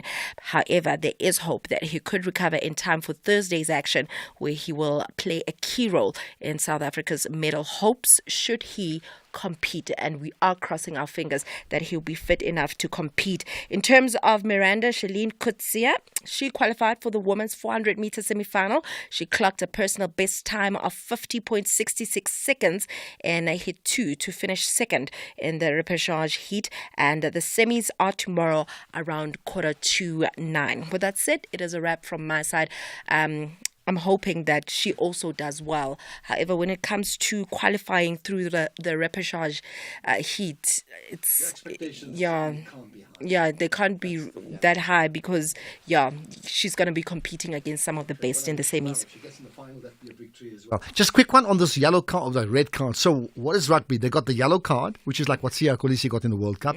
Then they've got a red card, which is an automatic straight ban, and now there's another red card, like an orange card. They should call it an orange card. So you out for the game, but 20 minutes later, you're back to 15 men with a substitute. Yes. All right. You like it? I think it's interesting. I understand the fact that they're not trying to punish the team. They're punishing the individual. However, it just makes it very... like the punishment for the team is not enough. Perhaps they should have left it at the red card, because then you can talk to your teammate to not do funny things on the field. Yeah, I mean, okay. I like the idea of the yellow card, which I think that the sin bin of rugby, I wish soccer did that. Where he's out and comes back in. Yeah, because the problem is or alternatively, for example, a person gets a yellow card or a red card in the 90th minute of a game, and the real impact of that red card is felt in other matches that come up in the next game or two. I like it that, they must be punished on the day. So I'd rather them be removed. And I know a red card means removal. I'm talking about yellow cards now. I'd rather get the yellow card and they can be punished for 10 or 15 minutes in the match, so they feel the pressure then. Because sometimes you get a second or third yellow card and so there's a suspension that takes place the next week. And then that team that plays against the team the next week, they play against a weakened team, and that the opposition has a bigger advantage. But my thing is, with that, when you compare rugby and football, in those 20 minutes that the player is out, between rugby and football, which feels the heat more? I'm not a rugby coach and I'm not a football coach, so I can't tell you. Well, with that said, right, more sports. The Serengeti, located on the northern part of Tanzania, bordering Kenya on the north and Ngorongoro in the south. Home to the African Big Five and millions of zebras, birds and other predators. Serengeti 2 returns to the unspoiled corner of the Serengeti for more animal drama. There's humor, heartbreak, and nail-biting tension as new characters move in and familiar faces continue their stories. Channel your inner adventurer with Serengeti 2, Sundays at 6 p.m. only on S3. Open up. Everyone is just as important as you are. Stop gender-based violence. Treat others the way you want to be treated. No one deserves any form of violence. Report gender-based violence. Contact Lifeline South Africa toll-free number on your mobile phone. Call or WhatsApp 0800 150 150. That's 0800 150 150. Lifeline South Africa. Mental and emotional health for all. This is an SABC supported initiative. Economic news on SAFM. Facts and figures you can count on. Right, as always around this time we chat to Jimmy Moyaha. Jimmy, good chatting to you as always. Now see, what is it yesterday? We talked about a Japanese crash, the worst in 37 years, and now the rebound has been dramatic. So tell me about that and other big news.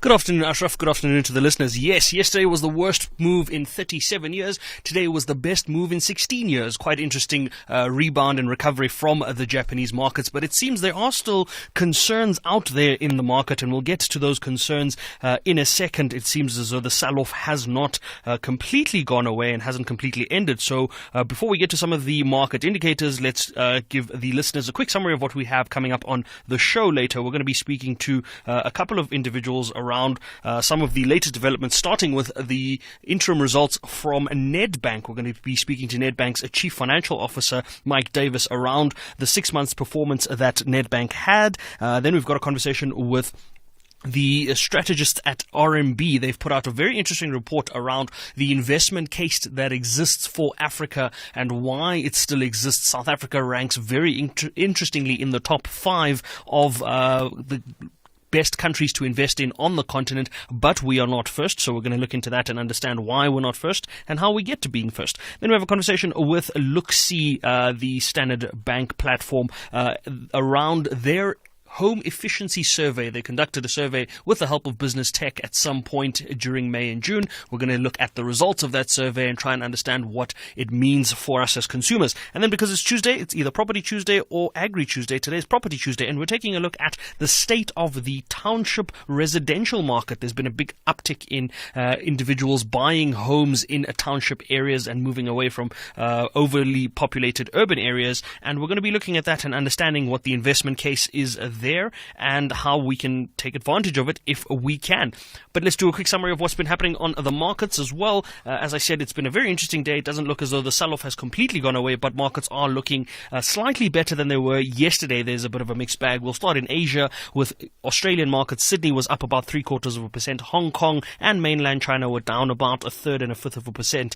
If we look at the Tokyo index, the Nikkei, that was down yesterday, today was up almost 9%.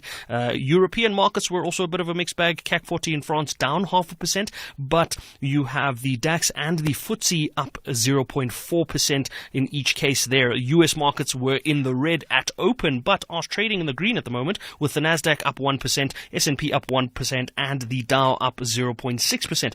South African markets were also in the red for the most part of the day, but managed to eke out some wins at the end of the day. Financials up 0.1% on the day. Resources up 0.9%. At some point, they were up more than 1% there. Industrials lagging behind. They were down 0.7%. And so the all share finished down 0.2% or 0.5% in the red. Top 40 down 0.1%. The Rand still kind of hovering where it was yesterday, 18 Rand 48 against the dollar, 23 Rand 46 against the British pound, and 20 Rand and 20 cents against the euro, still above that 20 Rand level there. Still above 12 Rand against the Australian dollar at 12 Rand and 4 cents. If we look at the price of Bitcoin, that's still around the $55,000 level, was around $50,000 at some point yesterday. So maybe signs of recovery there. We'll have to wait and see. It's still very early to tell at this stage. Ethereum is at 2,498. And if we look at commodities before we go, it's $2,382 an ounce will get you some gold, and that is down almost a 4%, down 0.75% to be exact.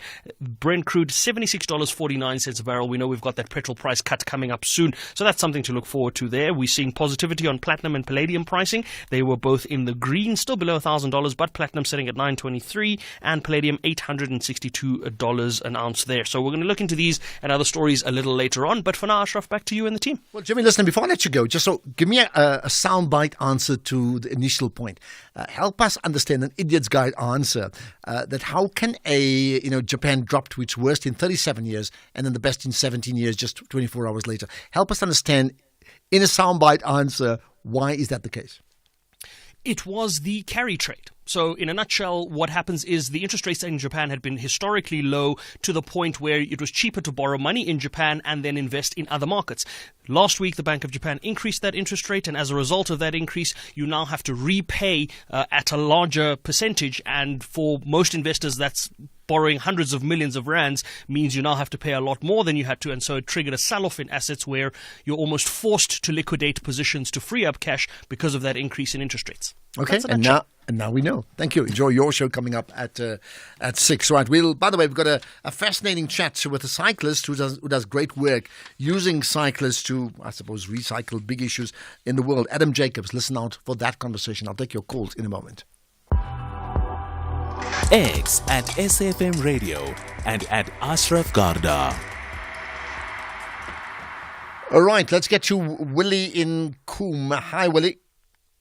Yes, Ashraf. Look, Ashraf, I just come to the rescue of one guy who has just called, phoned you and then was complaining about Mboro, saying that his congregation is going maybe to pay for the charges. He's going to get away with that devious exercises. And then that guy said, when he ended, he said, hey, but this guy's normal. And then you thought that the guy was generalizing. He never said all these pastors are doing bad. But your comment was as if the poor guy said all these pastors are doing bad. But with me, we can name Omotoso, Shiburu, Zondo, Israel, who we've got concrete, we read about them. They are doing immoral and nefarious activities as a church. That was my point.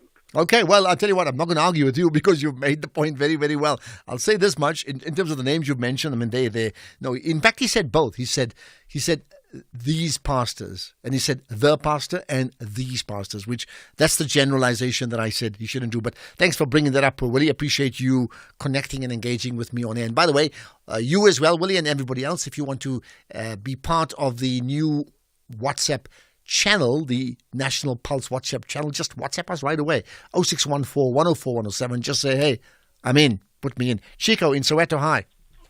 Hi, how are you? I'm very good indeed. Right, go ahead. What's your point? It's about food price, man. It's too expensive. I completely agree with you. It's ridiculous. I don't know how people can afford it. I really don't. The bottle of black cherry, it's 96 rand. It shows that 100 rand soon will be faded. Will be out of market, like Zim dollar and currency of Venezuela. Have you heard about what is going on in Venezuela? Well, I know, yeah. They are throwing away their money. It's coming here in South Africa. As for Pastor Mboro, do you know God hate pastors? Are you aware that God hate pastors? Just repeat. I didn't hear that last bit. Are we aware? I will tell you next time why I'm saying that. It's there in the Bible. Okay, next time. They will face punishment. Yeah, thank you. Right, thank you. But in the meantime, as we know, food is very expensive. And I mean, seriously, here's a thought, right? And I'm talking across the board here. Some of us, as we talk, some people earn more money than others. I think that's obvious. But when even those who earn more say they're struggling because of the high cost of food, I don't know how we as a country are able to make ends meet, because I think you're spot on that food prices are just ridiculous. And they're the most basic thing that we all are battling with right now. Here's another thought on SEDAC. Ashraf, good afternoon to you. Good afternoon to your team. Great show always. You know me, I know you. You know what Malema has said. I agree with him 100% regarding the issue in Zimbabwe. It's only youth. That's true. He's correct, Chief Commander, in that way. That's true. Because Sadiq has failed. Just see. ANC, they went for corrugation that he won the presidential. Birds of same feather, they flock together. So yeah, that is how it is. I don't know who made that phrase, birds of a feather flock together, and people use it for all sorts of things. I don't know. But I like the fact, you know me, I know you. That sounds like an ABBA song, knowing me, knowing you. Something along that line, right? Okay, there's another quick call I can take. Glenn in Batford View, that's sort of close to the airport, right? Glenn, hi. Ashraf, good evening, sir. Yeah, good evening. Go ahead, Glenn. I just want to quickly find out what's the role of the CRL if factors are allowed to do as they will. Because this CRL was established and I don't see any results of it. So, let's find out. I mean, if you're saying that, let's not even comment. Maybe I'll just get Keys and Temba to make a note of it. Say, hold it. These are the issues that are very listener-driven issues, and let's see if we can pick up on that. So thank you for that. Right, we're going to be chatting. By the way, if you wish to comment, we may not have time for calls on this one, but maybe a quick tweet or even on our Facebook page, just tributes to the actress Connie Chiume. As you know, she passed away at the age of 72. So perhaps just a thought. You can tag SFM Radio as well as, myself and use that hashtag The National Pulse. Do the same thing on the Facebook pages as well. Just your own tribute in terms of the impact that she's had on your life, just following her career and clearly the sadness you've heard on finding out about it. Paying your TV license means that you can tune in to the Expresso Morning Show from 6 to 9 a.m. Mondays to Fridays right here on S3. Enjoy our entertainment, recipes, and important current affairs and updates. All of this for less than 74 cents a day or 265 Rand for an entire year. For superfast, secure, and convenient payment from any device, go onto tvlrc.co.za and click on the Fast Pay button for payment in under 3 minutes. Make a difference with Expresso and TV licenses and paying yours. Hey, Mike, congratulations on your retirement. Thanks, Andile. Are you preparing for it? Yes, but not just for myself. For you and? For me and my employees. Oh. Since we moved to Old Mutual Corporate, their retirement funds have not only been safe and secure, but gaining competitive returns through exposure to diverse investment markets. Impressive. Visit oldmutual.co.za/employee benefits and go from questions to solutions for your employees with Old Mutual Corporate. Old Mutual Life Assurance Company SA Limited is a licensed FSP and life insurer. T's and C's apply. Winners, finalists, fan favorites, and viral sensations from previous seasons of America's Got Talent return to the stage to compete for the All-Star title. Join Heidi Klum, Howie Mandel, and Simon Cowell as they decide who is the best of the best. The creme de la creme, the top dog, is in Tamatota. It's a festival of talent on America's Got Talent All-Stars. Saturdays at 6:30 p.m. on S3. Channel your best entertainment with America's Got Talent All-Stars. Only on S3. Open up. The National Pulse. Weekdays, 3 to 6 p.m. I'm urging you because I want you to do so. Just WhatsApp us 0614 104 107 with a simple message. Add me to the WhatsApp channel. Just do that for the National Pulse. It'll be great if you do that. Adam Jacobs with me. He's a cyclist, but more than just a cyclist, he's doing fantastic work. And we certainly want to end the show every day with some really good, inspiring news of people who either achieve or do great things either way. So, Adam, good chatting to you. Hi. Hello, how's it going? Very good indeed. I should ask you, how are you going? So, besides cycling, tell me about your big plan under the title of Waves for Change. Yeah, so I'm obviously cycling around Africa at the moment. It's a 2-year journey, and the objective is to raise money for Waves for Change in their surf therapy program. The surf therapy program just uses sport as a therapeutic tool, so kids can get in the water and be happy, and then also have access to necessary channels to deal with their emotions, etc. And where are you now? I am, where am I? I'm in the Fish River mouth, yeah. Okay. I just thought for a second you may say I'm somewhere in in Mali or Burkina Faso. You just don't know where you are. Maybe that will Super come. excited though. Well, there you are. So tell me that. I mean, the plan is what, to raise how much money, and then practically what's the rollout? Yeah, so the goal is to raise 100,000 rand for them for now. I think that's the first goal that I'd like to reach, and then once that's reached, definitely go into the next one. Okay, but in terms of the cycling part of it, I mean, you want to use what you do. So what's the plan there in terms of where you're going to go, because you want to create awareness around it, right? Yeah, absolutely. So I'm sticking to the coastline of Africa for the most part, and raising awareness through my social media accounts, so like through Instagram, TikTok, and Facebook, and also through YouTube.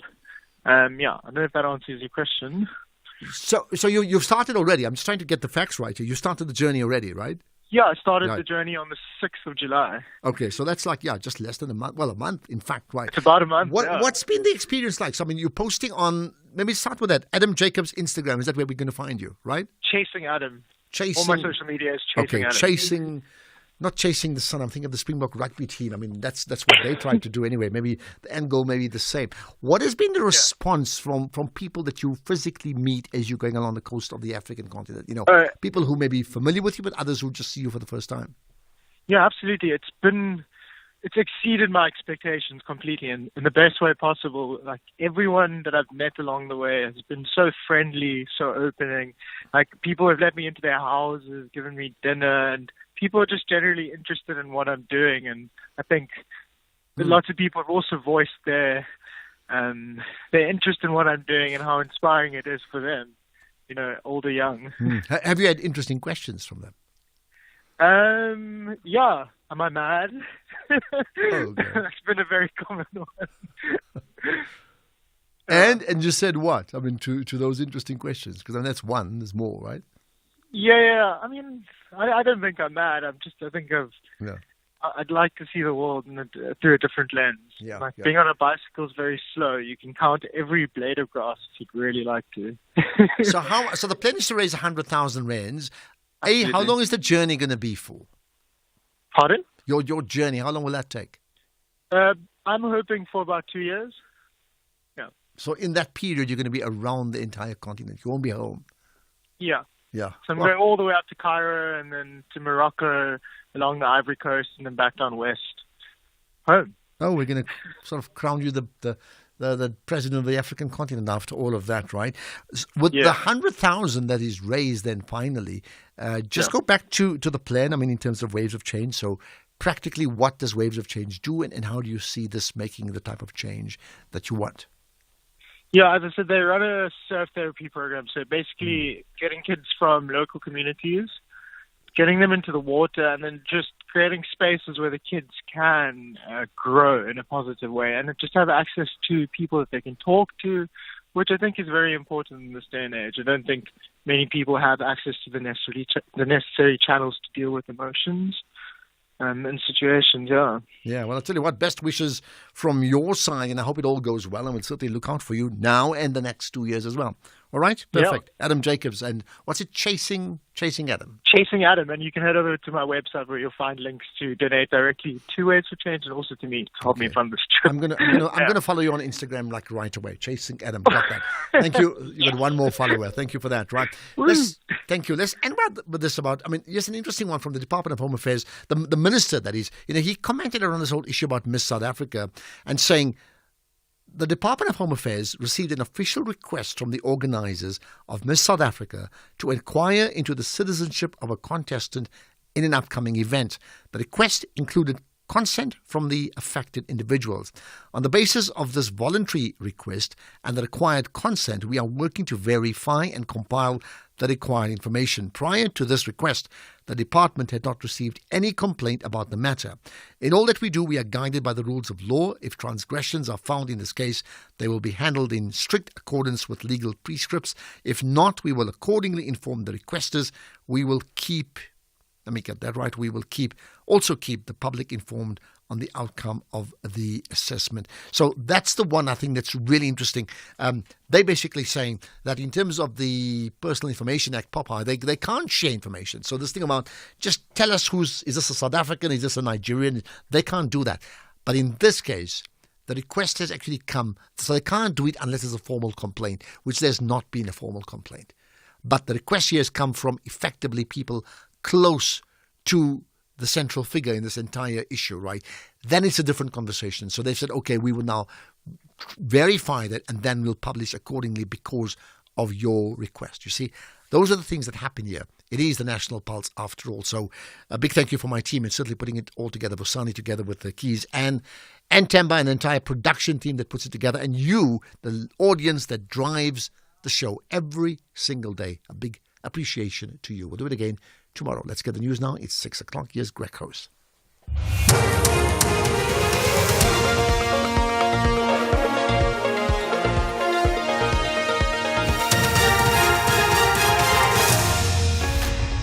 Thank you again, Ashraf. Veteran actress passes away and moves to transform the public sector. Good evening. Veteran actress Connie Chume has passed on at the age of 72. A statement from her family on social media says she died at Garden City Hospital in Johannesburg today. The multi-award-winning actress is known for her role in the international film Black Panther, local productions such as Zone 14 and Gomorrah, among many others. Her family's asked for privacy during this period. The Health Minister, Aaron Motsoaledi, has vowed to lead work